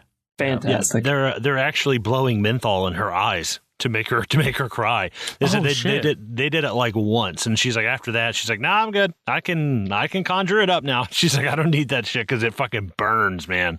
Fuck. The goons figure out there are 3 kids, one's missing, and the guard outside begins to suspect that Matilda is the 3rd kid. Goes up to Leon's door to check it out, and Leon holds up a gun to the door. This is all. Let's talk about this. This is all good stuff, dude. Like, there hasn't been really a full-on word of dialogue here in a while. Like, this is all very visual storytelling. Like, you know, they do tell you that, hey, you know, there's a 3rd child, but like the guard outside just kind of like wondering, like, oh shit, was that her? Yeah, like, trying to piece it together. Right, it's all very visual. Like, there's no dialogue about that guard being like, oh shit. Like, you know, he doesn't tell his goons, hey, that could have been one of them. Yeah, there's not even anything said between Leon and Matilda when she walks in, if you notice. She doesn't say anything. Right. She even is smart enough to go and turn on the TV like she's listening to cartoons. That's what makes him, the bodyguard outside, kind of go, oh, well, maybe she does live there. Hell yeah, man. She's watching Transformers. Robots in the sky. Stansfield and his guys find the dope and they leave as they start to hear the cops. But twist, tell them we were doing our job. Yeah, so shitty Father of the Year award. He was skimming off the top and legitimately had it and let his whole family die while he hid in the corner of the apartment. Yeah, exactly. Not getting Dad of the Year award. Well, he's fat Scarface. Like, you know, what can you do? It's insane. Dude, fuck like, that guy. This was a genuine twist to me the first time I saw it. Colin, like, do you remember when you first saw this? Did you have any inkling that Stansfield and these guys were cops? No, not at all. In fact, like, it didn't, even though he says, oh, you know, man, we're cops for DEA, like, out in the hallway, I was like, all right, whatever. That's probably some bullshit they're saying to, like, pacify her. And then when he's like, oh, when the cops show up, tell them that we were doing our jobs. I'm like, okay. I was like, I just kind of scratched my head. I was like, this will be resolved later. All right, whatever will happen. In fact, I thought they were just going to shoot that dude and leave him there for killing the kid. I thought they were just going to shoot him and be like, well, there's a body here now. They can blame it on him. See ya. And just shoot him and leave him for dead. And in fact, I kind of wish they'd just done that. Like, I wish they just shot him and been like, oh, he's the one. Yeah, he went in here all crazy and started shooting the place up. So, yeah, we know that he got killed. And like, oh, fuck. But I remember it didn't really hit me as a revelation until he gets into the car and they take off. And I was like, oh, fuck. It's like, I needed that visually because I didn't really trust hearing it come from Gary Oldman. He's not a reliable, like, character in that way, you know? No, this guy that you just saw gun down an innocent fucking person in the bathtub. Yeah, no, not a very reliable source, no. Okay, so Leon and Matilda talk about her family. My sister, she wanted to lose some weight. Bet she never looked better. She's upset about her brother, essentially, right? Who was the innocent one in the entire family. Then you just get this... Quickly dismissive of everybody else. Didn't give a fuck about the rest of them. Yeah. Hey, don't talk about that. Hey, don't talk like that about pigs. They're usually much nicer than people. Initially, look, I like this between Leon and Matilda. It's great. Like, I really like I said, I've brought it up fucking 3 times already. I really like the Logan-esque protector angle of it. Like, that's awesome as this kind of starts out. And then we get into cute name, and I'm just like, oh boy. Cringeworthy. Matilda opens up Leon's bag and sees his gear, asking him what he does for a living, to which he replies, cleaner, confirming that he's a hitman, to which she replies, cool. His rule is no women, no kids. She wants to hire someone to get those dirtbags who killed her brother. He says, yeah, sure, that'll be $5,000. Which, by the way, is kind of cheap, I thought, right? Like $5,000? Well, I think it's $5,000 a head. Yeah. So that's still cheap. Like fucking... Because I was wondering about that. Like, you know, let's say he does this once or twice a week, you're still pulling 5 to 10 grand a fucking week. Why do you live here? Like, why do you live in this fucking building, dude? I was like, you could live, I mean, fuck, I live in a better apartment than this motherfucker. I was like, you could live anywhere like you wanted to. I just find it so odd that he lives in this slummy kind of, I don't know, I guess the higher up you go, the more people start asking questions, maybe. He just kind of wants to disappear in with the crowd, I suppose. I think he's wanting to live there for the same reason probably a lot of people live there, is they're just trying to stay off the beaten path. That, but also, like, Leon's shown to be a very sort of simple guy. Like, I don't think he's too ambitious. Oh, yeah. That's a good point. Could be. She proposes to work for him, and he teaches her how to be like him in return, but he shuts that shit down, saying, no deal. And dude, like, I just wrote, some of the dialogue here is kind of brutal, man. Like, you've been really great with me, Leon, and in the night, I always like that. Like, let's go right past that. And then Leon grabs his gun and points it at fucking Matilda's head. Why? Yeah, he's like, I'm just going to end this shit now. I thought that was, I feel like that was something they maybe added in at the very end. It seems like a racial thing. Yeah, it almost seems like we need to make sure that they don't think that he really likes her that much, or that he can be detached from things very easily if he needs to, because duty and his lifestyle is more important than getting mixed up in that shit. Yeah. So I think that was what that was for. I fucking got that scene happened though. When he went in there, I was like, oh shit. Yeah, I was just like, I don't remember this at all. Danny, this is for you. Imagine if she woke up and fucking used the Force to pull her lightsaber out. It was fleeting. Yeah. Kylo Ren. Yeah. I got it. Yeah. Spell the whole thing out. What movie is that referencing? That's Star Wars The Last Jedi, directed by Rian Johnson, came out in 2017. What year did that get? Yeah. Oh, man. The next morning, Leon tells her to beat it. She tells him that she wants to be a cleaner. He's adamant that he works alone, but she says Thelma and Louise didn't work alone, Bonnie and Clyde didn't work alone. And those aren't good stories to reference. They're not. Those are awful references. She's like, Hitler didn't work alone. I think, yeah, that must be by design, for sure. Like, I mean, no way that they said those names and then didn't immediately like look them up and go, oh, well. Yeah. Yep. If you don't help me, I'll die tonight. And she just fucking takes a revolver and fires random shots out the window. What the fuck? What does that prove, though? Like, does it show that she's capable of breaking her moral compass? Is that what it's showing? Like, I don't know. Well, and I love the whole build up to this too. Of, well, we also figure out that he's illiterate, like he can't read or write. Mm-hmm. And then, like, she's like, oh, this is what I want to do with my life. I want to be a cleaner. And he just hands her that gun. He's like, cool, go be a cleaner somewhere else. You're not doing it here. I'm like, that's fucking dope. I love that. I love the fact that he's like, cool, do what you want, but you're not doing it with me. Fuck off. Yeah. What would have made Colin love this movie is if she took that gun and shot Leon. Yeah. She's like, fuck you. No, just killed him and took over. Matilda, don't you ever do that again or I'll break your head. Yeah. And then you get I love him taking the plant with him, by the way. Oh, it's a reoccurring theme of the characters that he has repetition. He has devotion to some things, especially that plant. Didn't that remind you of Hot Fuzz, Colin? Kind of, a little bit. Japanese peace lily. Yeah, in fact, that's what I said when I saw it. And Lindsay, she does a lot of gardening. She's like, that's not a Japanese peace lily. I was like, don't kill my vibe. Come on, man. I love his high waters. Like, everywhere he walks, he has that bow-legged, like, where his pants are up like 4 inches from his ankle. Like, I don't know what it is. He's got this, like, lanky kind of like slummy walk that he does, and he's very quick. He walks really fast. I love seeing Matilda having to like walk quickly to move up. It actually reminded me of me and Lindsay, because she's like, stop walking so fast. I'm like, I'm not walking fast. I have long legs. Fuck, it's a difference. That's so relatable.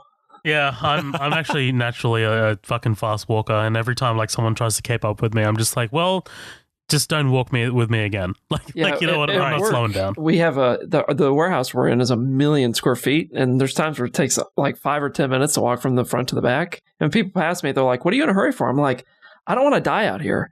I don't want to turn. I don't want to turn. Like, I don't want to be like getting into my 50s, getting to the back of this fucking building. I'm walking. Yeah. This is kind of random. It just kind of came to me at the moment. Like, I should have probably put this with the opening thoughts, but Jean Reno, the first thing I saw him in was that amazing, amazing film called Godzilla. Fucking 1998. Hey, Jamiroquai did the soundtrack for. Jamiroquai did a song for that. Oh, really? Go Jamiroquai. Nice. Yeah, I don't know if anybody even knows who that is, but go Jamiroquai. Continue, right. Just keep going. Yeah, but that was the first thing I saw him in, and I was like, oh, okay, this guy's in this. Right, cool. They move into a hotel room. Leon closes all the drapes and asks her how old she is, to which she replies, 18. Yeah. She says she wants to be strong and smart like Leon. She can learn the basics, the theory. She needs this. She needs time to get her head together. Leon meets with Tony in the restaurant, who says that he was surprised that Leon asked him to get the sniper out for him. Change ain't good, Leon, he says. Tony asks Leon to check it, to which Leon says, I trust you, but Tony gives him some advice, saying that one thing ain't got nothing to do with the other. I like Tony, by the way, Danny Aiello. He's fantastic in this. Honestly, one of the only big things I've ever seen him in was Jacob's Ladder. Okay. I just watched that recently, maybe in the last like 3 months. Fucked me up in the head for like 2 days. I was like, oh god. But he's great in that movie. I don't really know him else from much though. I've seen him in Godfather 2. He didn't. Okay. From memory, I don't think he had a massive sort of part in it, but yeah. Like I know he usually takes these sort of like Italian mobster roles. But yeah. Where are we? So on the roof, Leon gets to teaching Matilda. I love this conversation. This is one of my favorite scenes of the whole thing. Yeah. The closer you get to being a pro, the closer you get to the client.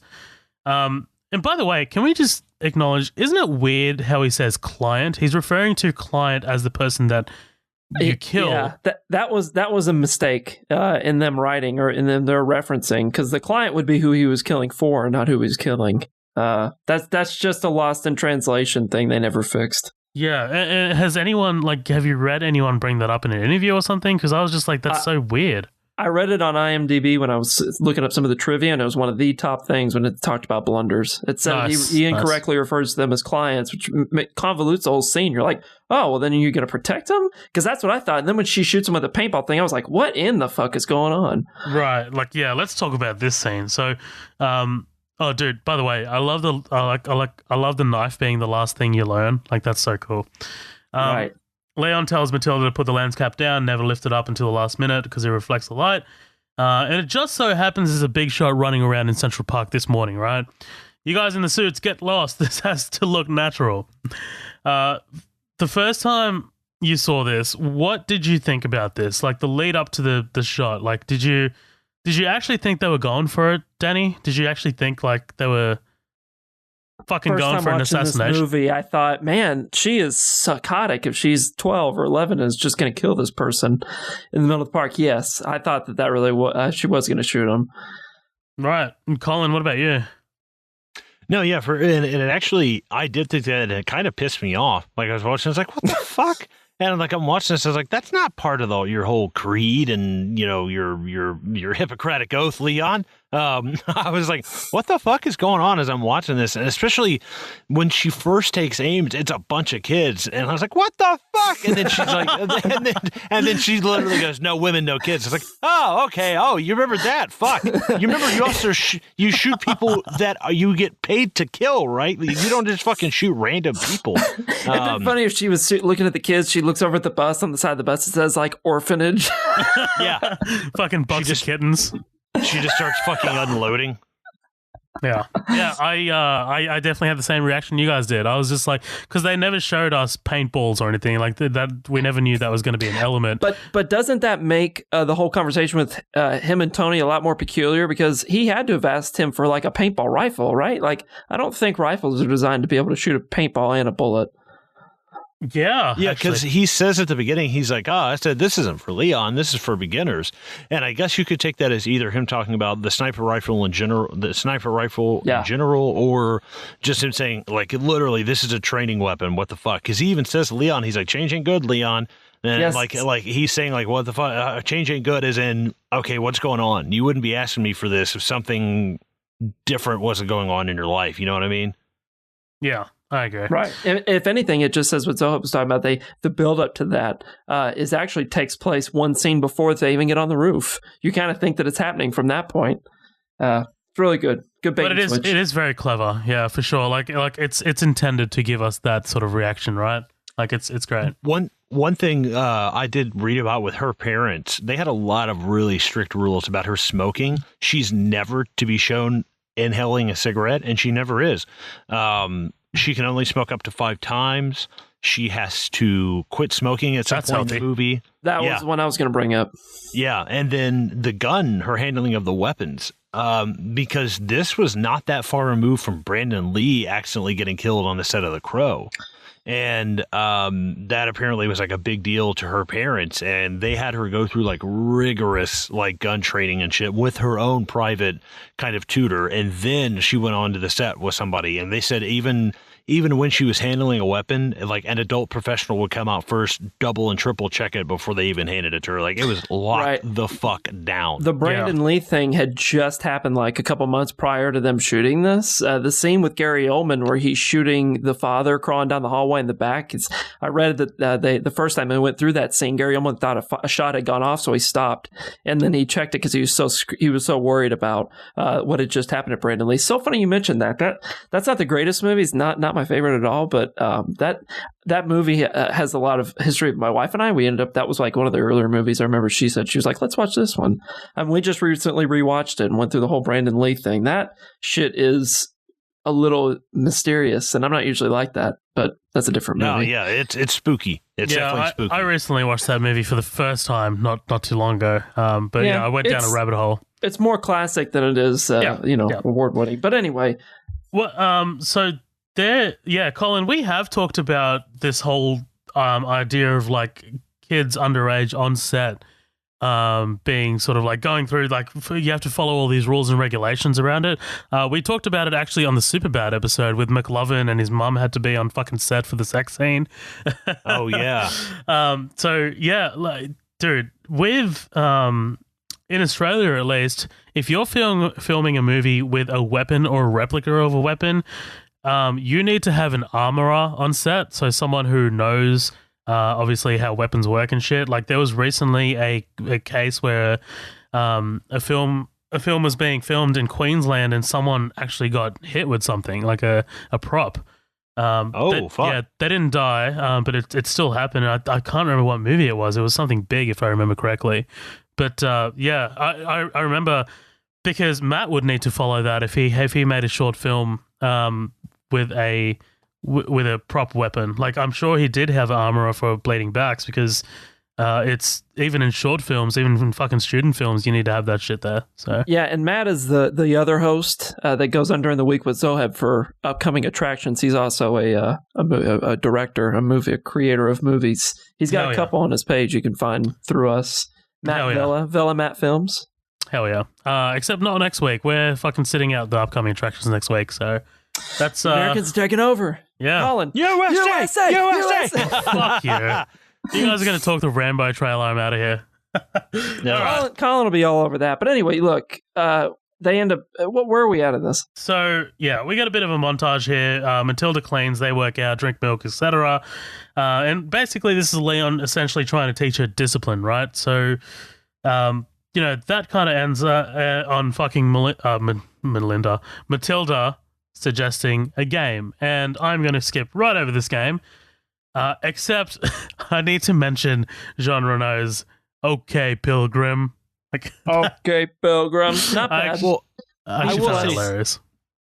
Her as Charlie Chaplin and Gene Kelly is adorable. Like she is so fucking cute when she comes out with the little mustache and she has like the walk down perfect. I was like, wow, this was her audition for the movie. Yeah. This was her doing impressions and stuff. And I was like, oh my God. Like I grew up I have a very distinct memory of being in preschool, all the other kids being asleep, and me sitting there watching the VHS of Singing in the Rain and being like, what the fuck is this? And I was so absorbed into it. So seeing this again, her at such a young age knowing what that was and referencing it, I was like, oh, wait, I fucking remember that. I loved that when I was a kid. Yeah, it's good stuff. Leon talks about his plant being his best friend, and then it's like him, no roots. Yeah. Not true. It has roots, but anyway. Yeah. And I'm not going to talk about what Matilda says there. It's actually in my notes. Like I'm taking it out as we're talking about it. I use different synonyms for cringeworthy every time we get those scenes. Yeah. In my notes. Tony and Leon get together. Leon talks to Tony about the money that he's been holding for him. You met a woman immediately. Yeah, immediately. Yeah, but Tony knows that. Not as just a funny joke, which it is, but we learn that Tony actually got him out of a situation involving a woman in the first place. That's why he's so quick to pick up on it, right? Right. Yeah, exactly. Like this is all coming from experience. Says that he wants to give the money to someone to help them out, and Tony gives him some of the money. Jean Reno's great here, man. Like all of these scenes with Tony are really, really fantastic and really great way to show Jean Reno's acting ability, right? Right, yeah. I think someone said earlier, either you or Colin, it had to be one of you two, that he kind of has like this childlike mentality despite being clearly an adult and trying to do somewhat adult things. I think it really hammers home that he's still kind of like has that childlike mentality when it seems like he's like a little kid asking his father for permission every time he talks to Tony about something. Yeah. Oh, that's a good point. Yeah, he does. Because at first, with this relationship with Tony, I wasn't really sure, and I thought at some point when he goes, "I learned how to read," I thought Tony was gonna be like, "Oh fuck," Me too. I thought that was a deal breaker. Right. I thought this was going to get kind of ominous. I thought it was going to get effective, like Tony was maybe spending his money, or basically that he could not get all of his money out at once, like not under the guise of it was for his own protection. But I kind of thought for half a second that this is where it's going to go, because he's kind of on the fence. He's a nice guy to Leon, but I mean, the guy is like a mobster. So I was like, I wonder how this is going to work out. And luckily it worked out way better than I thought it would. He ends up being a very likable character. And actually kind of Leon's only friend, if you even want to call it that. He's like a work associate. Yeah, the way that he's holding onto his money and he never fully gives it to him makes me always kind of wonder if Tony actually is really going to give him that money or kind of support him that much or not. Right. But I think throughout the whole thing, he really, for the most part, takes care of that whole money situation. Well, you guys just kind of blew my joke that I was going to make at the end of the episode here. It wouldn't have been funny, but go ahead and tell us. No, it was just, essentially like when Tony's talking to Matilda about the money, he's like, hey, I can hold on to some money for you. Like, and she like, yeah, like I was just like, can you imagine if fucking Tony, like he spent his money on strippers and cocaine or some shit? Like, see, that was funny. You laughed. That was funny. Hey, tell that later when we get to that part of the episode. No, I'm good. Yeah, please. So, okay, so he notices Matilda talking to a guy outside. He grabs her, tells her to be wary of people out on the street. What's the big fucking deal? I was just smoking a butt while I was waiting. So cool and edgy. Yeah. Leon tells her to stop cursing and stop smoking. Stay away from him. He looks like a weirdo. Have you noticed Leon never curses? I don't think he says one curse word in this whole movie. I never picked up on anything. I think that's like such an interesting dynamic between the two of them. She's just so like sexual and smoking and cursing, and he's just like, you're a fucking kid. Only kids do that shit. Like you can tell, he never smokes, he never curses, he never gets even remotely sexual. Like we never see him in anything but like his clothes. He's never in a pair of boxers or he's in pajamas. Like he's always fully dressed. Like he is. I don't know. I think that's so interesting between the two of them. Well, he drinks milk instead of alcohol, right? Like he comes off as a very sort of disciplined person. Yeah, he's a raging milkaholic. Oh, fucking hell. Matilda has a very weird conversation with the hotel receptionist. Yes, she does. Hey, I'm bro, skipping past it right now, but immediately call the police. That's all I'm saying about that, right? Like, come on. Matilda manages to walk into her old apartment, which is now a crime scene, because the cop guarding it is wanting to get his dick wet, apparently. Dude, he waves her off with two fingers. What are you going to do? We'll go into that crime scene? All right, cool. Anyway. Yeah, no worries. She goes in, fucks with all the evidence. You know your way around there, right? All right, anyway, girl, what's up? What are you doing Saturday night? Finds a chalk outline of her brother in addition to a fat water cache under the floorboards. And Danny, this is the scene you were talking about. Turns out Stansfield is there with Internal Affairs, who wants to know how the thing went down. He said he lost a good man and the kids should have been at school. I haven't got time for this Mickey Mouse bullshit. Yeah, okay. That's not how that would really fucking play out. Those people are there to audit what happened. Right. And like the entire basis of them going out of their way to go to that building and fucking a crime scene where a bunch of people got murdered. It's not like it was a field trip. They're there to get explicit details, and he does the exact fucking opposite of that shit. They want to know why the Holocaust occurred in this apartment. And he's literally like, I'm not German, so I gotta go. And he left. The one cop, the white one, the bald guy with the mustache, he is so fucking funny. He's in Silver Bullet, the Stephen King Silver Bullet movie. The werewolf one? Yeah, the werewolf one. Yeah. Yeah. And he plays a grieving father at one point, but he has the most like hilarious grieving reaction to finding out that his son is dead. Like the best way I can describe it is he pulls the sheet back and he just goes, dude, it is fucking hysterical, man. It's hilarious. It's a great movie, but that part is like, it would almost be good except for like, that's what he builds to is like, like I fucking laugh my ass off every time I watch it. So Stanfield, before he leaves, conveniently tells IA his office room number because, you know, we have to figure out a way for Matilda to know, but she follows him anyway, right? Like Matilda hails down a cab and orders the driver to follow Stansfield, offering him $100. Orders. Yeah. Quotations. Just offering him $100 and shut the fuck up, right? Yeah. I just heard her say it. She sees Stansfield walk into the DEA building. Leon brings Matilda a present, a dress, but is interrupted by the hotel receptionist who proceeds to kick them out. By the way, call the cops, man. Like, that's, again, I'm just going to highlight that. Call the cops, like, what? Yeah, whatever. Yeah, it's like, he's like, I felt like a really good person. It's like, what'd you do? It's like, well, I think I found out about this weird pedophilia case. It's like, oh, what'd you do about it? He's like, I kicked him out. I just kicked him out of the building. You know, maybe I just didn't want him around. Yeah, didn't want that to happen under my roof. Not under my roof. Yeah. Not those fucking violin lessons. Yeah. I will say what does bother me about this scene is the fact that he never brings it up to her again. He's never like, why did you do that? Like, there's never any discussion about it. Like, and they just pick up, go to another hotel, and like, that's it. And I'm like, I would actually love to. That's a good moment for her to grow up and for her to realize like what she's saying and how the, you know, in society this relationship is. I'd love to see him be like, you can't fucking do that. Like, like you like being with me, I like being with you, and you know, we're a good team, and I want to show you how to do this. But if we're gonna do this, you can't do shit like that. So I think that was clever cutting corners. It's almost implied that he already had that conversation, or she knows that he would say that. The first time she's walking, when they get kicked out of the apartment, it's like she's struggling to keep up with them and hold that shit at the same time. But when she's walking away, when it deadpan cuts to them just leaving the apartment and walking down the streets, she's actually like really shifting her eyes and looks a little disappointed in herself, you know? Yeah. And once they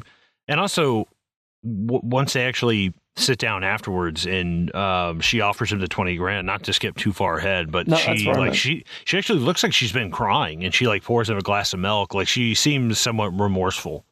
I had a moment when I was watching this scene. Like, I honestly thought that scene, Colin, that you're proposing actually happened. I swear I thought I remember watching that scene, but it just didn't.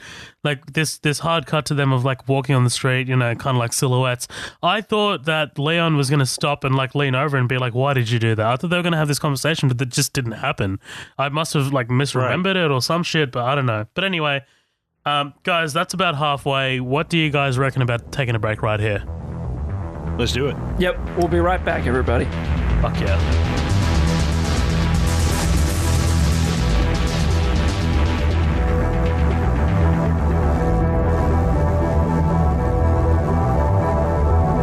Well.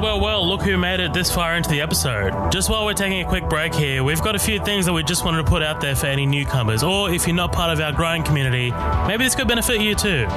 Firstly, we just want to let the newbies know about our episodes and the way Midnight Double Feature currently is structured. As you know, right now you're listening to one of our feature presentations. When we started the podcast, we basically built the show around our feature presentations. These are movies that we choose to cover and basically go through everything in the movie that's worth talking about sequentially. These episodes are generally longer, and we're definitely looking at ways to spice up our feature presentations by hopefully getting guests on. We also have our upcoming attractions episode. Typically, these come out during the week and are much more shorter than our feature presentations. These are hosted by Matt Vella and basically consist of a conversation between Matt and I about any movie news that's worth talking about, quick reviews of movies that are out of the cinema, and other hijinks.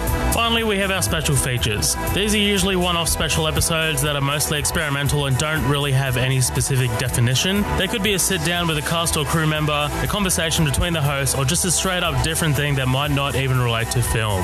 Before I let you get back to the episode, I just wanted to thank our listeners and supporters. We definitely couldn't have done any of this without your guys' constant support. If, for some reason, you're not a part of our growing community, head to our socials. We've got 2 pages on Facebook, Midnight Double Feature, which is our main page and has our formal announcements, and we also have the After Party, which is where we post memes, news, and teasers of what's to come on Midnight Double Feature. We're also on Instagram, which is at Midnight Double Feature, and Twitter, which is at MDF Pod. You can also send us an email if you have any grievances or would like to let us know what we're doing wrong. That's midnightdoublefeature@gmail.com. Thanks again for listening, guys. Back to the show.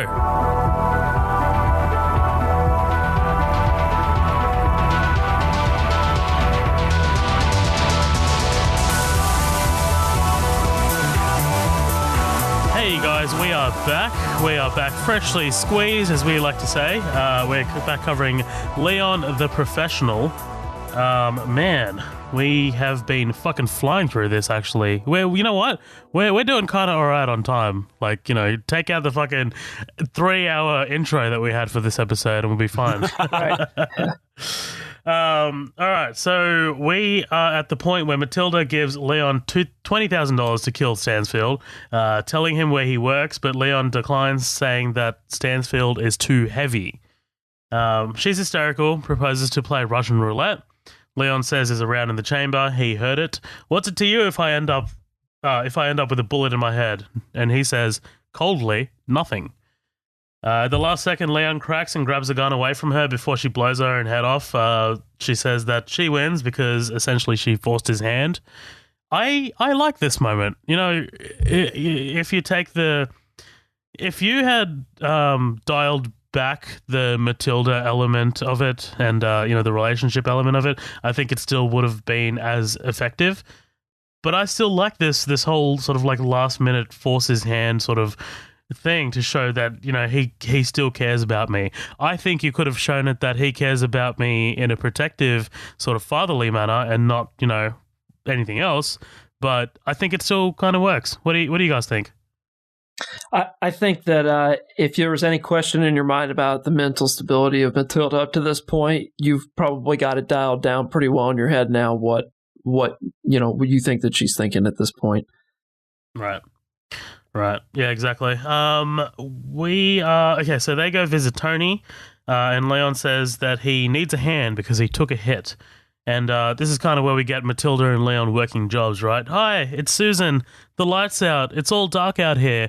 By the way, man, having Matilda by your side would be probably a hitman's best friend, right? Like this innocent, unsuspecting little girl. Right. I mean, the hidden weapon that you didn't expect to hear about. Right. It would be almost like if John Wick was preceded by some little girl that was like, "Excuse me, I'm selling Girl Scout cookies." You know, exactly. I actually, I don't want to go past something I totally forgot in the scene where she's, the gun goes off and she says something online that I think is so, it just really shows like her mental state where it's like, all I want is like love or death or whatever. And I was like, of course, because you're a fucking kid. Like that's all there is on these spectrums. There is no two extremes. Like, yeah.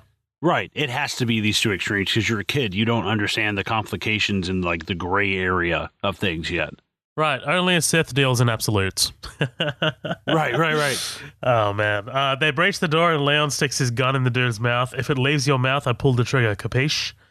They find a scale with some dope on it and Leon says, "Go ahead, your turn," to Matilda. And she takes a huge hit of that blow, man. Oh, I'm kidding. Yeah, that's exactly. Man, this is another one of those scenes, man. I just love their chemistry together when he's legitimately training her, and you can tell that she's intently listening to everything he's saying. You know, so good. It's like, imagine trying to teach somebody that's like 11 or 12 something like math. They would just be like off and on it, right? But she's like really concentrating on everything that he says, everything that he does. She's super in the zone, like he is, you know. But what makes it even better is just how nervous this guy is. Sir, it's not my dope. Sir. Man, yeah. Just pissing himself in the corner. What were you going to say, Colin?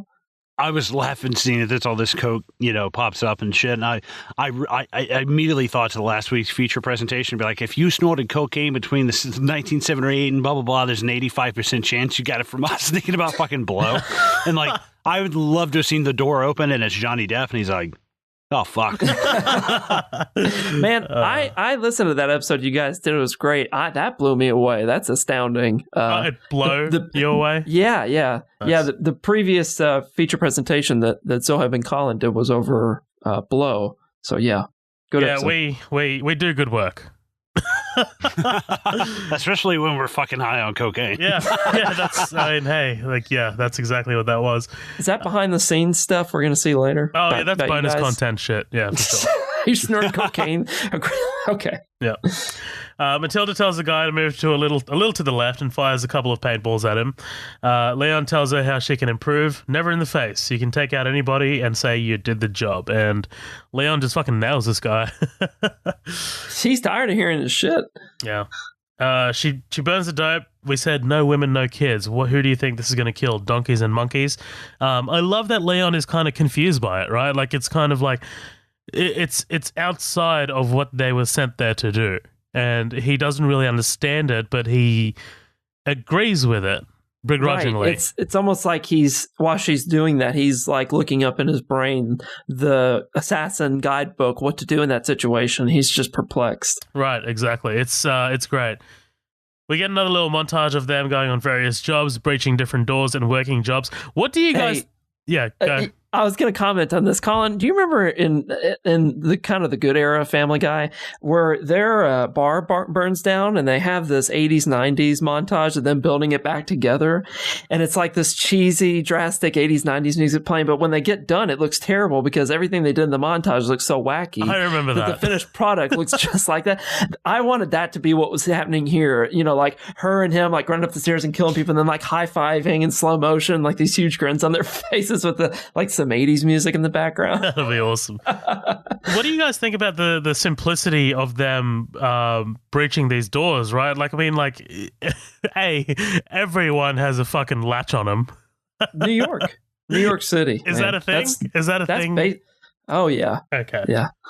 Yeah, if those were residential homes here, like, yeah, that wouldn't be a thing, but... I was like, you could go into any apartment building and kick a door down. It's like, you practically got to have a chain in your door there. Yeah, the sliding chain, the person knocking on the door and they open it up and there's just a crack is such a trope of like the late 80s, early 90s. Like, so I think it's like, oh, of course everybody has one of those, especially in a major city like this. Yeah. One guy must have got wind of what these guys were doing, this Mr. Rubin, and just in time, Leon grabs Matilda before Rubin fires shots through the door. Dude, I love the shots of him in the dark as the muzzle flashes go off. Yeah, the muzzle lighting him up. That shit's badass. If there's any more credibility you need for Leon to give him that more John Wick feel, even though I know he came before John Wick, it's the fact that he connected that and got her out of the way so fast, right? Fantastic. That's badass. Yeah, because he heard the gun cocking on the other end. Yeah, he thought it was odd, his reaction to her comments. At first he was like, oh, he didn't buy that, and then when he's already kind of like leaning, thinking about, oh, this might not go well. Leon uses the ring trick. Grenade out! Nice. That sounded just like it. so much for not going to the fucking face. Oh yeah, well you can't really cash this one in because he's just in pieces everywhere. I love that. That's part of his his guidebook. He even says it. He goes, sometimes when you have the crazy ones, you got to end it immediately or something along those lines. Yeah, it was awesome. I wasn't expecting him to pull out a grenade, even though we've seen that he uses grenades in his arsenal. But damn, that was like fucking awesome. Yeah. Leon visits Tony, telling him that he thought about his money. If something happens to him, Tony's to bequeath the money to Matilda, essentially. Leon tells Matilda that he needs some time to grow up, and he leaves.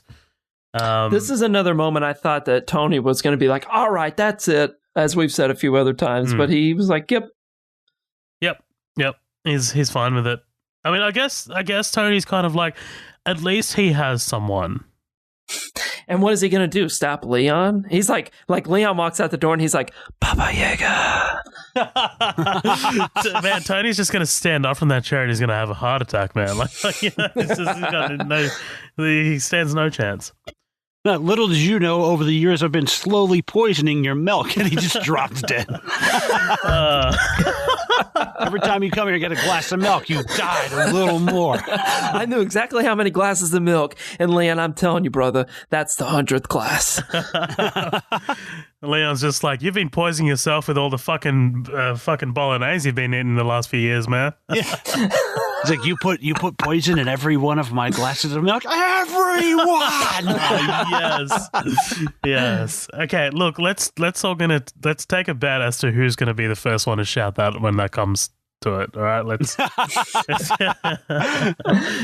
I'm skipping forward in the movie right now to beat you guys to it. Yeah, just get to the end. We get this. Andy Cash shot about 20 minutes early. I don't know what happened there. He just screamed everyone, and we didn't hear from him again.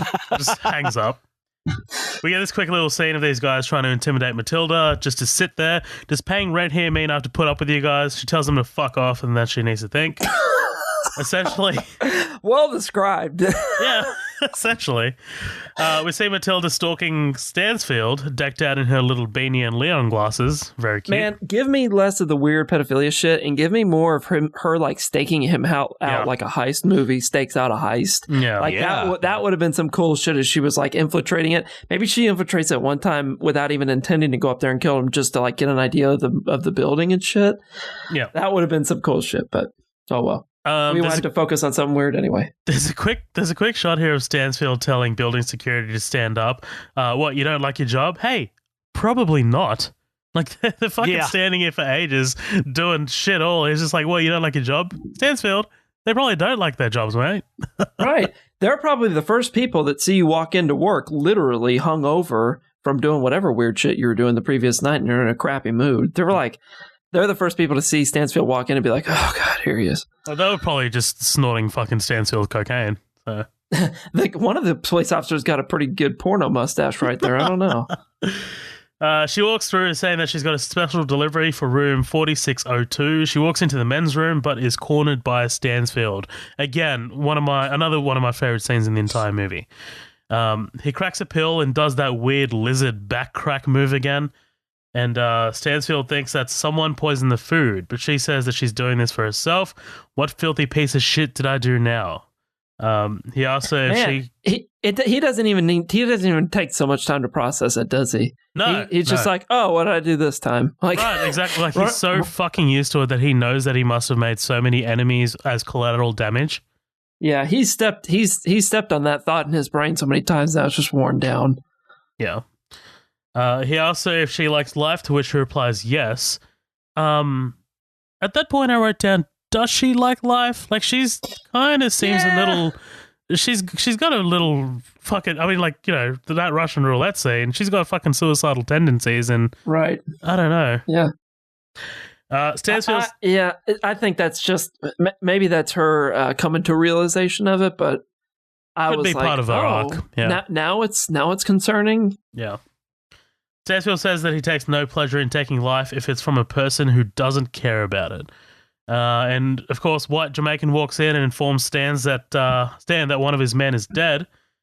Tells about how Leon killed these Chinese guys and killed his man. Death is whimsical today. One of my favorite lines in the entire movie. Isn't it weird how this white guy goes in and out of the whole fake Jamaican thing? Because when he comes in, he's not like, yeah, that's the two people dead. He's just like, hey, dad. Hey, Stan, Wagwan, man. Scene. They killed these Chinese guys, mon. Yeah. I love Zoeb's Jamaican impression. Oh, boy. Leon finds Matilda's note saying that she's gone to the DA building to kill Stansfield, and he makes his way there. Leon just fucking busts in and takes out these two guys holding Matilda, one of who was eating an anchovy-less pizza. That bastard. Isn't it a little weird, though, how just fly-by-night this whole thing is? Like, he just comes in and takes her and leaves. And that's the only part of the building where anything like that impactful happens. You know, it's funny that you bring that up because I had another moment where I was just like, I thought more happened here. Like, I didn't think that this... Like, from what I remembered, I thought there was like kind of like a shootout sequence here or something like that. I thought there was more here from what I remembered, but apparently not. No, but those goons have no chance to get someone like Leon. I guess it is as simple as him just walking in and killing them. But right. that even for them was so much more unceremonious than I thought it was going to be. Well, that's the John Wick element of it, right? Like, you know, this fucking badass assassin just busts in and just kills these faceless goons. But yeah. Right. Tony's paid a visit by Stansfield, who seems very frustrated. Oh, actually, sorry, before we get that, we get Leon talking about his past, meeting Tony, his old girlfriend, etc., right? Like, do you want to go into that, Colin or Danny? I think the only thing is we already mentioned it a little bit earlier when Tony was saying, you met a woman, didn't you? He jumped to that conclusion so quickly because Leon explains the rest of it in the story that he fell in love with somebody. It was sort of a Romeo and Juliet thing where the father was disapproving of Leon spending time with the daughter. But what's fucked up is that the dad actually kills the daughter, right? That's what forces Leon into this life when he ends up taking revenge on the father and then flees the country to the U.S. Via Tony. And then I guess the rest is history. So that's all I think that's really pertinent here beyond the things we're avoiding on purpose. What do you think of that backstory, though? Like, do you think it's necessary, Colin? Yeah, I think it also gives credence to why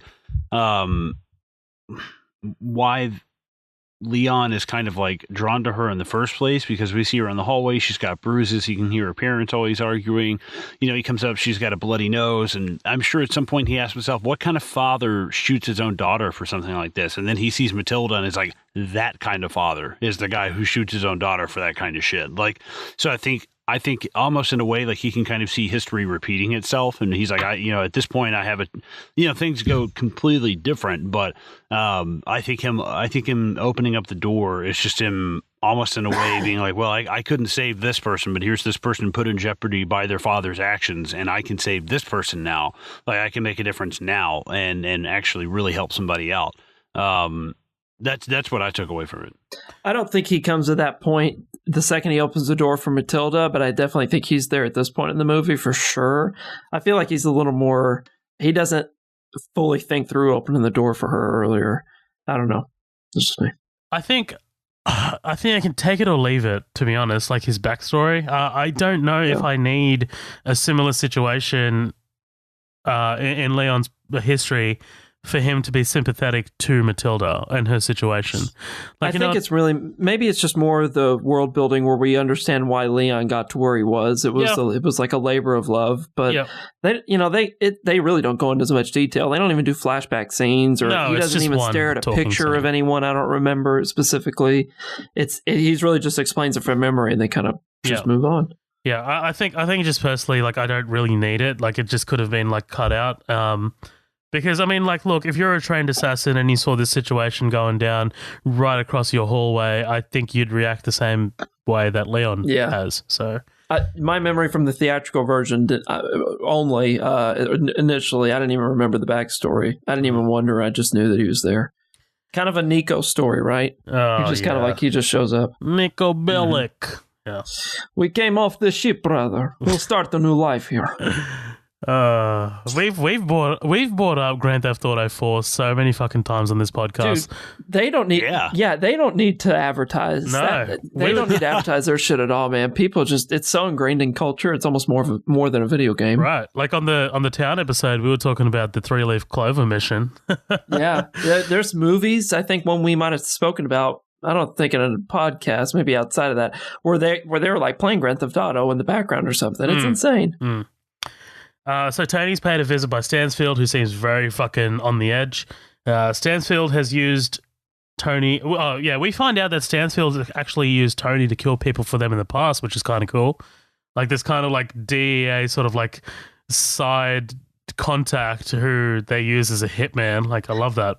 That is something that didn't soak in until this most recent viewing, and even then, I didn't think it was as cool until you kind of explained it that way. That is kind of neat. It's kind of sort of like, even at the end of the day, they still have to shake hands with the same bastards, you know? Yeah.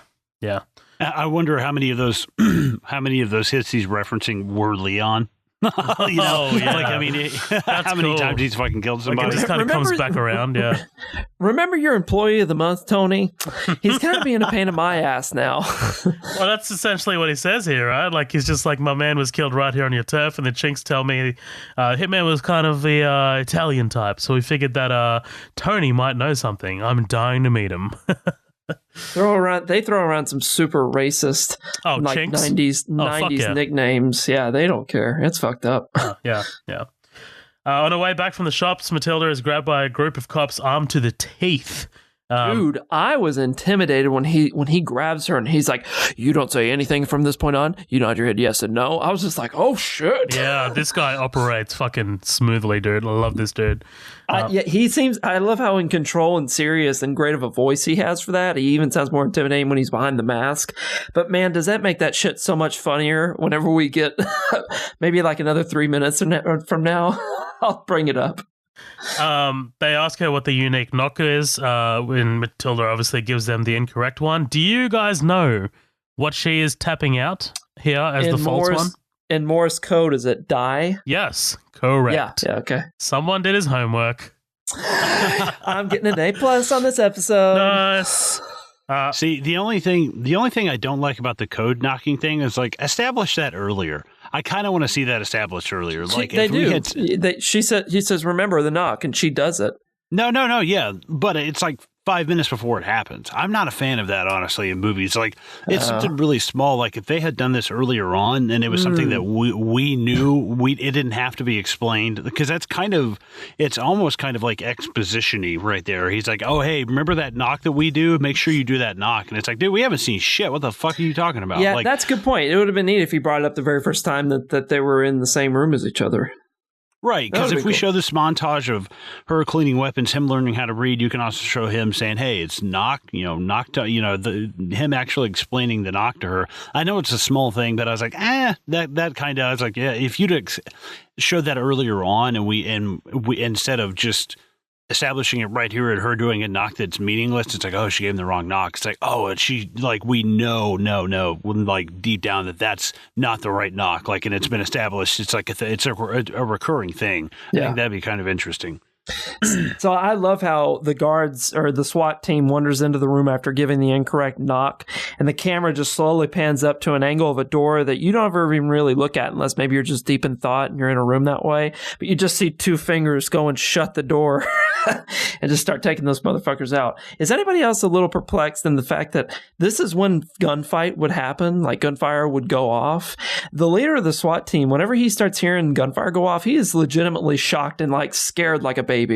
I'm like, that's your SWAT leader? Like, he was surprised and timid and scooting back in fear whenever he hears shots, like knowing they were just opening up that apartment with that guy in there. Right. It's like he's read the script and he's like, oh, fuck, Leon's killed them all, when he actually should have been assuming that, my SWAT team killed fucking Leon, right? Right. It's almost like he already knows that that's a very good way to put it. Yeah. How does he know that those gunshots weren't Leon getting just roasted? Yeah. But yeah, like you said, dude, the closing of the door and the gunshots ripping through the apartment door. Alpha team down, man down. I told you. Yeah. All right. So I won't be the one to say the line. I'll throw in the towel now. It's between you and Zoheb. Colin. I've already said it once. Fuck. All right. Well, fine, let me do it then, because I'll draw the short straw, so to speak. Danny, do you want to be the fucking secondary man? I don't know what the secondary guy does. Am I your hype man in the background? Like a rap he's track? just like, what do you mean, everyone? Oh, now it's too fucking contrived. Now it's just well, it seems like we've rehearsed it on air, So yeah. I don't know. We'll do whatever you want, so. You know what? What do you mean, everyone? Everyone! Yeah! Fuck you, just do it. Fucking Colin over here is the fucking Randy Orton just slithering in and just steals it. Oh, man. And then if we get you're this part of the internet, you've seen that GIF. Yeah. You've seen him go, everyone. Oh, so yeah. fantastic. Oh, No, I it's said it. awesome, dude. Like, this was, again, right into fucking Gary Oldman's wheelhouse, right? Like, Yeah. It's so drawn out. It's fantastic. And then So this is a scene that cracks me up. Whenever the SWAT team leader is crawling around the corner of the hallway, and the gun just comes up right next to him, and it's like it's not the SWAT leader it happens to. It's one of the guys. He's like, "Oh shit, he's right here." Who? The guy? Yeah, the guy's right here. like it's. I like it. I mean, look. It's hysterical. That's one of my favorite moments of the whole movie. Right. It's so funny, but it's also like, how many SWAT has this guy only played like SWAT video games and like watched the movie SWAT with Colin Farrell and Sam Jackson in Oh my it? god, I brought up that movie the other day. Colin didn't get it. Man, I like. Yeah, I fucking did. That's It's a a Michelle I have to Rodriguez explain movie. it to you. Dang it. I haven't remember watched that fucking movie. You're I crazy. haven't watched that movie in a long time. I don't know if it aged well or not, Zoheb, hasn't. but I always enjoyed it. It was an easy turn off your brain movie. It hasn't aged well. Nah, No, because figures. I was like Jeremy Renner's first time I saw him in that movie. Yeah. But yeah, look, we get this kind of big siege sequence, right? This is kind of like the fucking medieval armies like outside the castle, just trying to storm the fucking castle. Leon's up on the ceiling. He drops down with the Kimbos, takes a hit, drops a few more. And obviously, Danny, you said, you love the guy, like, the sneaking up the corner wall and the close up of the gun on his head. I like the reveal of the gun already there. Like, it's awesome. Yeah. They let Matilda go, and Leon takes one of the guys hostage. And like idiots, they shoot their own man because 90s policemen are dumb. Yeah. Do you hear what they practically overdub into his voice to make this scene okay? He goes, "He just shot him. Let's get him," or something along those lines. Like, he says that while he's turning and shooting, and they're already turning and shooting with him. I'm like, what? Yeah. That's 90s police. Yeah, that was 90s, just like wave of the hand, like, yeah, it's okay. Yeah. Leon runs across the window to grab his plant and just manages to do so before snipers tear the wall apart. Love it. The cops get portable barricades brought up as Leon starts chopping away at a wall fan, revealing a crawl space behind it. I also note here that the cops bring up this like really like heavy duty machine gun up there, but they never fire it. Did you notice that?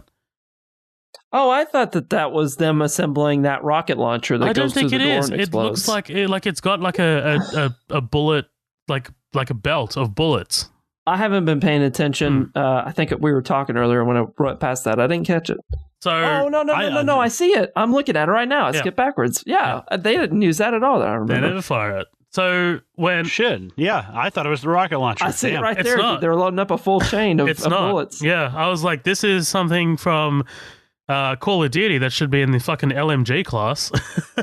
Yeah, Luke Besson's like, hey, it is a gun. Fuck it. Fuck it. It looks like it's big and it shoots. Dude, when Leon breaks through the fan and like finds the crawl space, I just wrote, and Matilda crawled through a river of shit and came out clean on the other side.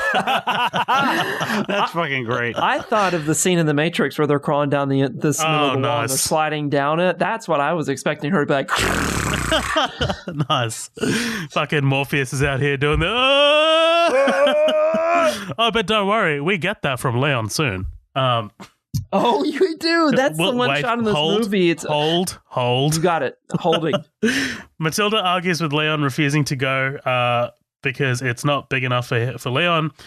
He says that she's not going to leave him. She's given him a day's full life. He says they're going to have roots. By the way, root. To root someone here in Australia is slang for have sex with them. Just gonna put that out there. It's a thing, man. He's like, we're gonna have roots, and I'm like, ugh, what? In the context of this movie, dude, that's not a thing here. And Colin, I think, can back me up. I don't think that's a thing. It's a very Australian thing. Yeah. No, hold on. That is for sure the same fucking gun that he shoots. I just watched the shot. In the shot, they have the string of bullets like hanging from it. Is it an underbarrel? It could be an underbarrel. Yeah, it's like an attachment on the front of it, and the bullets are just hanging off the side. And I was like, wait a goddamn minute. Sort of like assault rifles that have a grenade launcher attached on the bottom. Okay. I will say when Leon, not to skip too far ahead, when he fucking she jumps down the wall and he just turns around and it's like, dude, I laughed so fucking hard when they cut to his face. I held Zoheb. No. You held Colin, just fucking blew his load, but I fucking laughed my ass off. Dude. So, yeah, the cops fire the projectile into the apartment and blows it apart, but not before Leon. Dude, the lamest Darth Vader. No. I would know. I would put up with Jean Reno's way before I'd put up with Darth Vader. If Anakin found out that Padme died and just went, that would have been better. Don't need it. Don't need it, you know? No, it's fucking I'm not saying it's relevant for this movie. I totally agree. What I was going to say before Zoheb told me to kind of back off of it was that I feel like that's the one shot in the whole movie where like a director that was doing an internship shot that day. And they're like, okay, you need to capture the scene of him screaming with all emotion and anger right before this rocket comes in and destroys a lot of the apartment, seemingly killing him. And he was like, okay, look at this. It's so out of place of the whole movie, isn't it? I'm not a fan of it. Okay, so after the projectile goes off, so this is what we were talking about on the Town podcast, Colin. So one of the injured cops raises his hands and asks for help, and the cops help him outside, but we, of course, know that it's Leon. So this Badass. Yeah, like this whole kind of like we covered this in the Town. I mean, I gave an example where that happened in Supernatural. Like this is kind of tropey now. This whole sort of like in the confusion, somehow the hero has taken a disguise, or a uniform, and like uses it to get outside. I liked it the first time I saw it. Now I'm just kind of like, meh. Yeah, I think this is a cool escape. I don't see this example used in a lot of movies I can think of right now. It's definitely been in some shit. Like I guarantee you, I believe it. I've seen it totally. I've seen it in probably at least 5 things. Like I'm not even kidding. Oh, okay. Yeah, that's cool. The cops help Leon, not knowing that it's a target, but Stansfield identifies him. So why doesn't Stansfield just tells the cops helping Leon that that's the guy they're looking for? Like I don't know. Instead, he just evacuates the other cops. Like he just tells everyone to leave. Everyone get out. Luc Besson's going to have a really cool shot of Jean Reno walking out and then slowly fading. Yeah, pretty much. Pretty much. But like it doesn't make sense because I don't think he can just murder him right there. Like he can't just walk up and shoot him in the head. Why else are the other agents there infiltrating that apartment? That's true.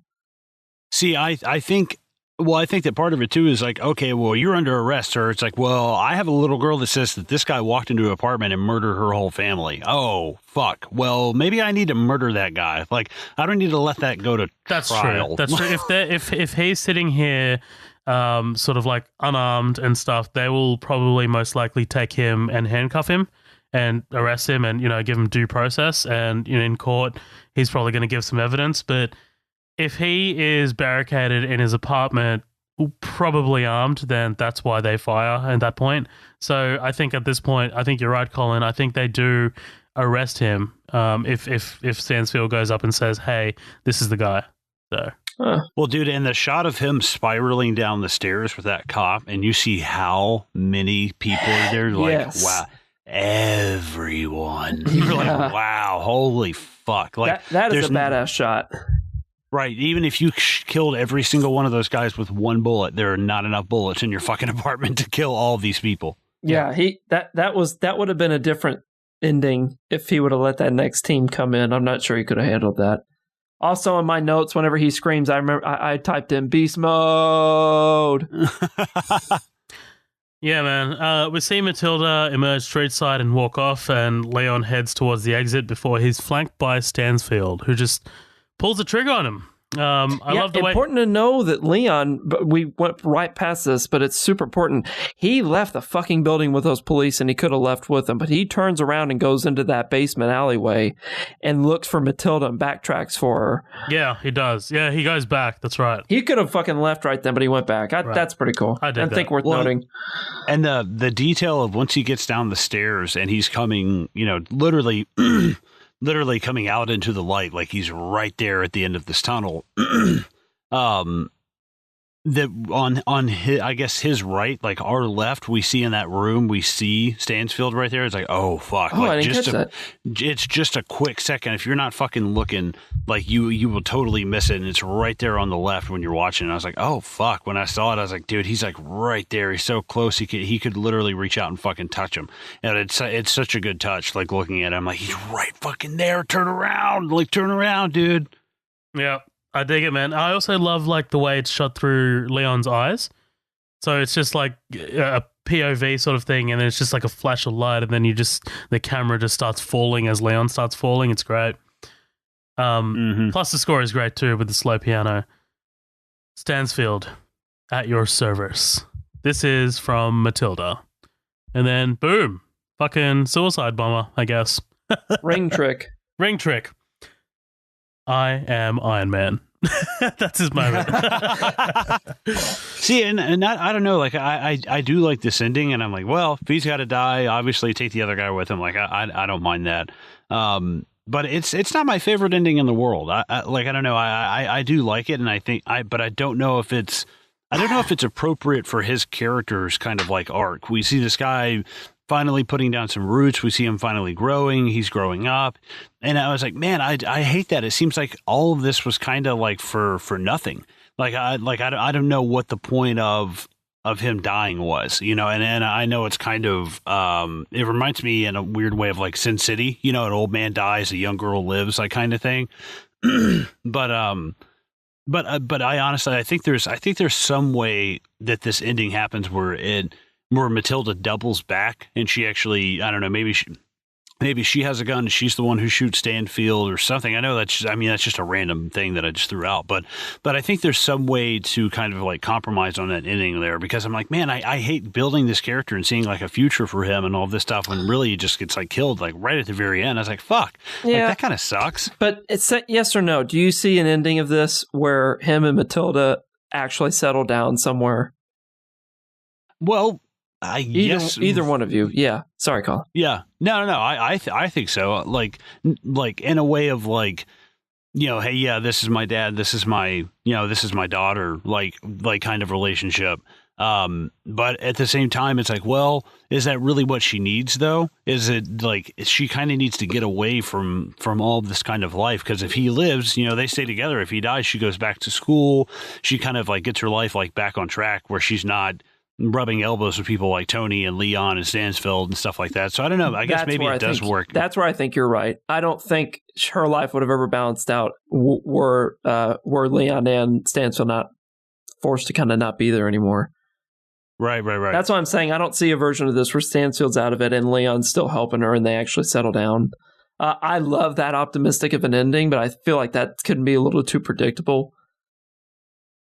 Yeah, I think especially if she's the main character and it's her trying to get to some kind of like safety, some kind of you're safe now, you don't have to worry about any of this stuff. It's like, well, yeah, I don't, you're going to have to kind of like officially cut all ties with that life, and as long as he's alive, they'll never cut that tie.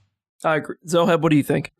I like that this ending is kind of a tragedy, but it's also, the silver lining is obviously that Stansfield is dead, but, I guess it's not really, for Leon, it's not really that personal to Leon to kill Stansfield. I guess that's why he says, look, this is from Matilda, right?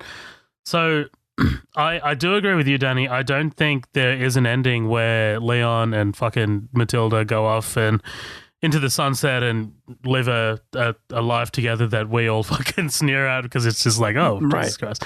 But like, so I think what would have sold the ending and made that worthwhile is if they really did do a sequel where Matilda did grow up maybe to be some assassin. That would be kind of cool. I think that they meant to do that, but they couldn't get the rights to it from someone. So he ended up writing it a little differently and came out with it as a different movie. I think I might be naming the wrong one. I want to say I saw it was called Columbiana. Oh, with Zoe right. Saldana? Yeah. I think that is the sequel to Leon the Professional without any of the Leon the Professional twist or flavor to it or story to it because they couldn't use it. They couldn't get the rights. You're 1,000% right. That's exactly it. Oh, well, thank you, everybody. Good night. I'll see you, see you guys later. It's not going to get any better than that. Bye. All right, let's close this bitch out. So Matilda meets with Tony, who suggests that he hold the money for her like he held it for Leon. And I like I said, this is the part of my notes where I'm just like, how funny would it be if he didn't have it? Blah, blah. He's like, so, like he's just been spending it on fucking strippers and cocaine, knowing that Leon won't ask for it, right? Oh, you want your money now? Oh, well, yeah. It would have been funny if it was something so unmanly. Like, look, there's this thing called eBay. Everyone's using it now, and look. I have this Beanie Baby collection. I almost bought it. I almost got in a bidding war, and then I did win it. But it was a pretty big number, so I don't have your money. I just fucking want to see like somebody knock on the door and they both turn around and it's fucking Johnny Depp from Below, and he's like, "Oh, okay, just wait a minute." He's like, "Yeah, awesome. So that guy's a big reason why I'm talking to you." No, but I actually love the details of Tony's face, like being beat up. I was like, "Fuck, man, really? Fuck you! You had to beat up Tony." Yeah, I was like, "Fuck, that's shitty." Probably the most likable character in this movie. Up Tony. Yeah, he's like good. Zoheb just said he's like one of the most likable characters in the whole thing. And I was like, man, it's like, yeah. It sucks. He's like one of the only people that's nice to Leon. You know, it's like one of the only people who even can say they're friends with Leon. That's true. The whole movie, I kept thinking that he wasn't on his side, though, because we never did see the money. Even when she asked it for it, he's like, he gives her a verbatim, the same exact spill. I'll keep it for you, you know, like a bank, but better than a bank, you know, because banks get knocked up. No one knocks up old Tony. Like, he says that every time, like he's rehearsed it because he doesn't have the money. That's what makes that shit so funny to me, man. Right. Yeah, it is kind of sketchy. Like, there's just some subplot where he's like, guys, there's certain ass questions. Come on. Yeah. No, but yeah, just like what Zoheb said, he's such a likable character. He's one of the few people that's been nice, and like for this mobster to go completely out of his way for some guy just fucking off the boat. And I know that he said his dad worked for Tony, but still, like that's still it's a huge risk just taking this kid who's like fresh off the boat, doesn't speak any English, can't fucking read or write, and saying, well, they're going to kill people for me. You know, that's a lot of faith in a stranger, man. It is. It is. You know what? I didn't even think about that part of it, actually, like, or to that level. But yeah, that honestly is a pretty big undertaking on Tony's part. No, for sure. She asked for a job saying that she can come and clean. She can clean. Tony says he doesn't have a job. It's over. The game is over.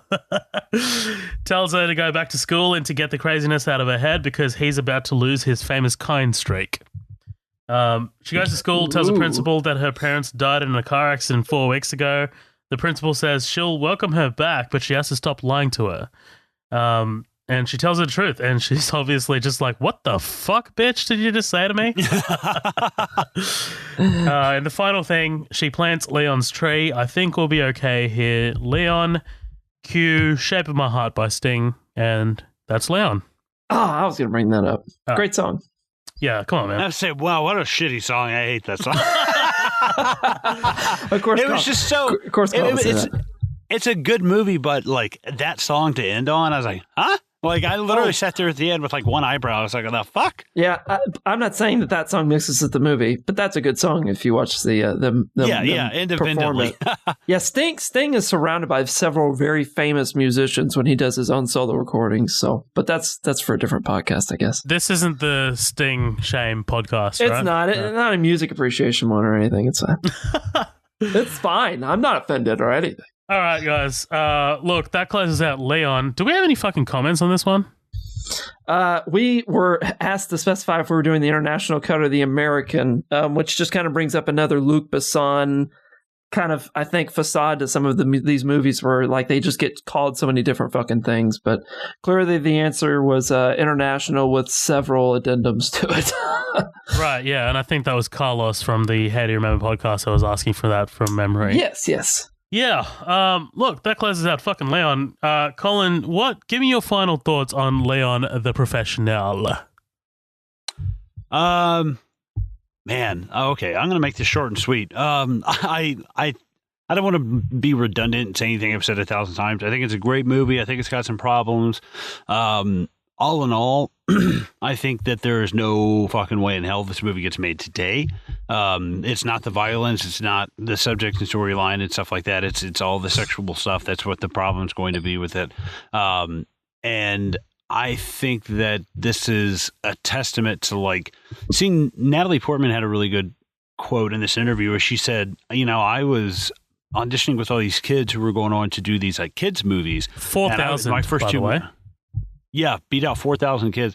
She's like, and my first two movies are fucking Leon the Professional and like Heat. She's like, those are my first two films. And I was like, that's awesome. That's and I insane, man.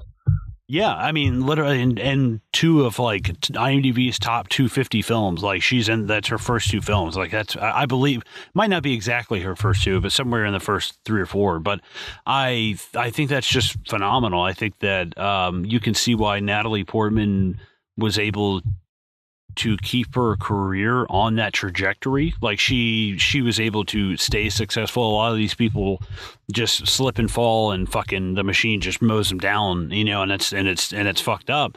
How many child stars are fucking broken ass people versus like, the ones who actually kept on being successful. And to be in a movie like this with that kind of subject matter, I think it's awesome that she was able to kind of like shake that off and not let that get to her, especially getting older and stuff. And I think that Jean Reno does like a fucking really good job.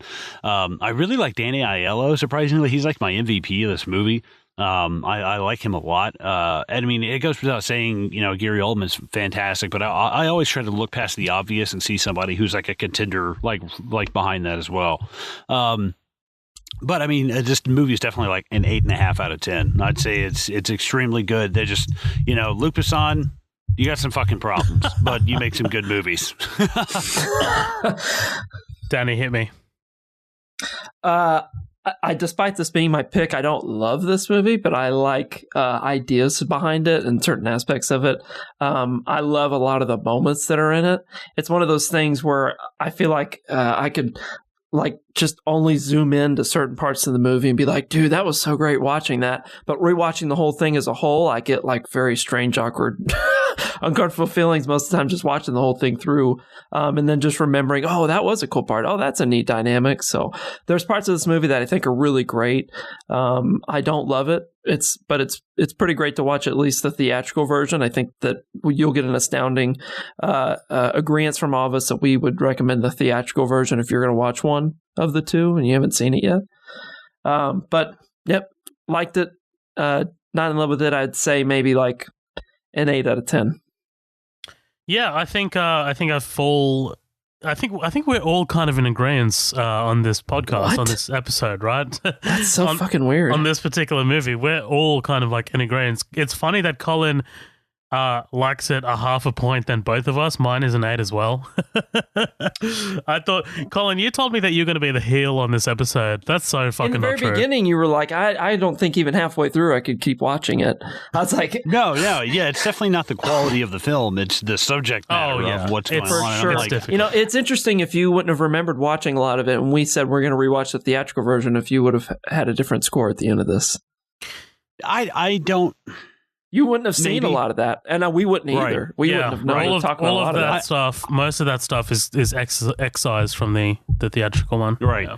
I think if I did watch the theatrical, it wouldn't be much more. It might be like a 9, but it wouldn't be a perfect movie for me. I mean, even 8.5 for me is kind of shooting high. But I just think that I'm a sucker for movies like this. Like you watch something like the way that they show the environments and stuff reminds me of like Pulp Fiction or Reservoir Dogs, like in LA in like 92 and 94. And I've always just wanted to go walk onto those streets and be like, holy fuck, like that's crazy. So seeing like Leon being set in that kind of world, that's what sucked me in more than anything, was this world that they live in, and just how dirty and constantly just like there's never anything nice and new and shiny in the world. It's just these like dirty fucking drab apartments all the time and stuff. So I was like, man, I just want to step into that and see what that world is like. I feel like I can really walk around in it. Yep. Yeah, I agree, man. Before we plug our socials or say anything else, we missed one. Colin had a different version of that post he shared, and Nathan Burkhart actually commented. He said, "This is one of my favorite movies ever. I love Gary Oldman, John Reno, Luke Besson, guns. At one time, I thought this was the perfect movie." And then he said that he quote posted a GIF of the same exact thing we all said. Everyone. So, Thanks, Nathan. Thanks for commenting, Nathan, but I still haven't finished my fucking closing thoughts. What did you think of the movie, Colin? Again. No. No, man, I was just going to say, look, I think it's a really good movie. I think it's got a few problems watching it now. I mean, if you asked me what I thought of this movie back when I was 15, I probably would have said a 10, man. Like, I would have been like, yeah, this movie is fucking incredible. Love it, love it. I think now it's definitely got a few issues. My MVP, and because I love the fucking big bombastic performances, sometimes, not all the fucking time, but I think it's very welcome in this because it's just it stands so high above every other character in this movie, and it just feels so unique. Man, Gary Oldman as Stansfield is just so fucking awesome and so fun to watch. Like, he's so unpredictable. His line delivery is amazing. The way he carries himself physically, he's kind of like snake-like, lizard-like, reptilian. He's so awesome, dude. It's just so fantastic to watch him. I can watch him all day. But yeah, Jean Reno as Leon, also fantastic. Sort of really subtle performance. Very quiet, very childlike, very a very different kind of assassin than we're used to in film. If we want to say that, like, you know, usually these days we get a lot of the John Wicks, a lot of the Atomic Blondes.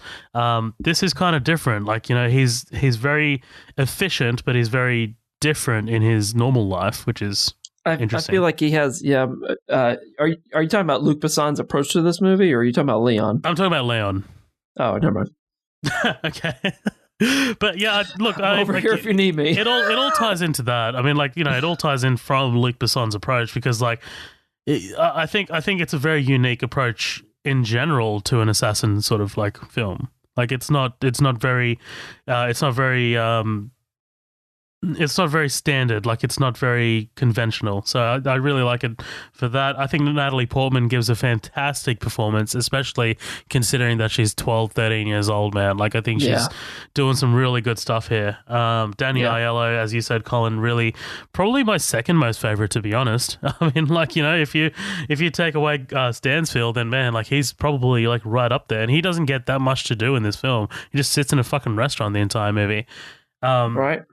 But this movie, like, I mean, how old is it? It's 1994, right? So, like, what, 24 years? 25 years? Like, it's 25 years. It's survived time pretty fucking well. Like, people are still talking about it. Here we are, still talking about it. So it's done pretty well. I mean, like, if you were to take away the elements that we were talking about earlier, the romance stuff, the really creepy sexual stuff, then I think this movie would be very close to a 10. But unfortunately, that stuff is in there. It's in the extended edition. It's in the international edition. So we have to judge it based on those merits. But I really liked it, man. I liked that we got to talk about it because this was always a movie that I think was always going to come up eventually. So I'm really grateful for you for picking it, Danny. Really appreciate it. It's nothing. All right. No, I'm kidding. All right. I'm glad I'm glad you can hear me this time. I don't sound like I'm underwater. Yeah. No, that's all good. That's why you're on hiatus, right? Because we fucking reamed you out. We're like, we gotta fucking tell this guy to step it up. We need to make sure that you're pointing your microphone in the right direction. Yeah. Things like that. Yeah. Yeah. Rule number 1, right? Mm-hmm. But yeah, look, guys, do you have anything to say before we plug our socials and head the fuck out of here? No. Zoheb, who do you want to thank? No one. I think Luc Besson. Who do you want to thank? Who do I? What? I'm not saying you. Everyone. I thought you wanted another fucking compliment. I'm like, I'm not giving you another one. No, jeez, I took the handshake. I'm not asking for a blowjob. I was just asking you for to go along with the quote from the movie. I didn't see that coming at all. Like at all. You didn't set me up. That's what she said. All right. You didn't set me up for that at all. All right, guys. Before we head out of here, please follow us on our socials. We are Midnight Double Feature. We have 2 pages on Facebook. That's Midnight Double Feature, which is our main page, which is where we post all of our updates on our newer, latest episodes. And we're on, we have the After Party, which is our Facebook group, which is where we post all our memes, news, and teasers of what's to come. We also have great conversations on there. And if you want to leave a comment as to what we're covering next, feel free, because that's where you can make your voice heard. That's where you can tell us what you think about the movie we're covering, and just pretty much where you can leave your input. So that's awesome. We're also on Instagram, which is at Midnight Double Feature, and we're on Twitter, which is at MDF Pod. Please feel free to send us an email at any time regarding anything about the podcast, including requests. That's midnightdoublefeature@gmail.com. And probably the most important one, please leave a review on iTunes for us, so you can click the stars, whatever star you think is appropriate. But probably more important than that, please tell us why. Tell us where you think we need improvement. Tell us what we're doing wrong. Tell us what you guys want to hear. Tell us what you don't want to hear. Just give us something. That's I think that's the bottom line, right? So, guys, let's get the fuck out of here. What do you say? Let's go. Yep. Awesome. Bye, everyone. See you guys. We will see you next time. Thanks for joining us.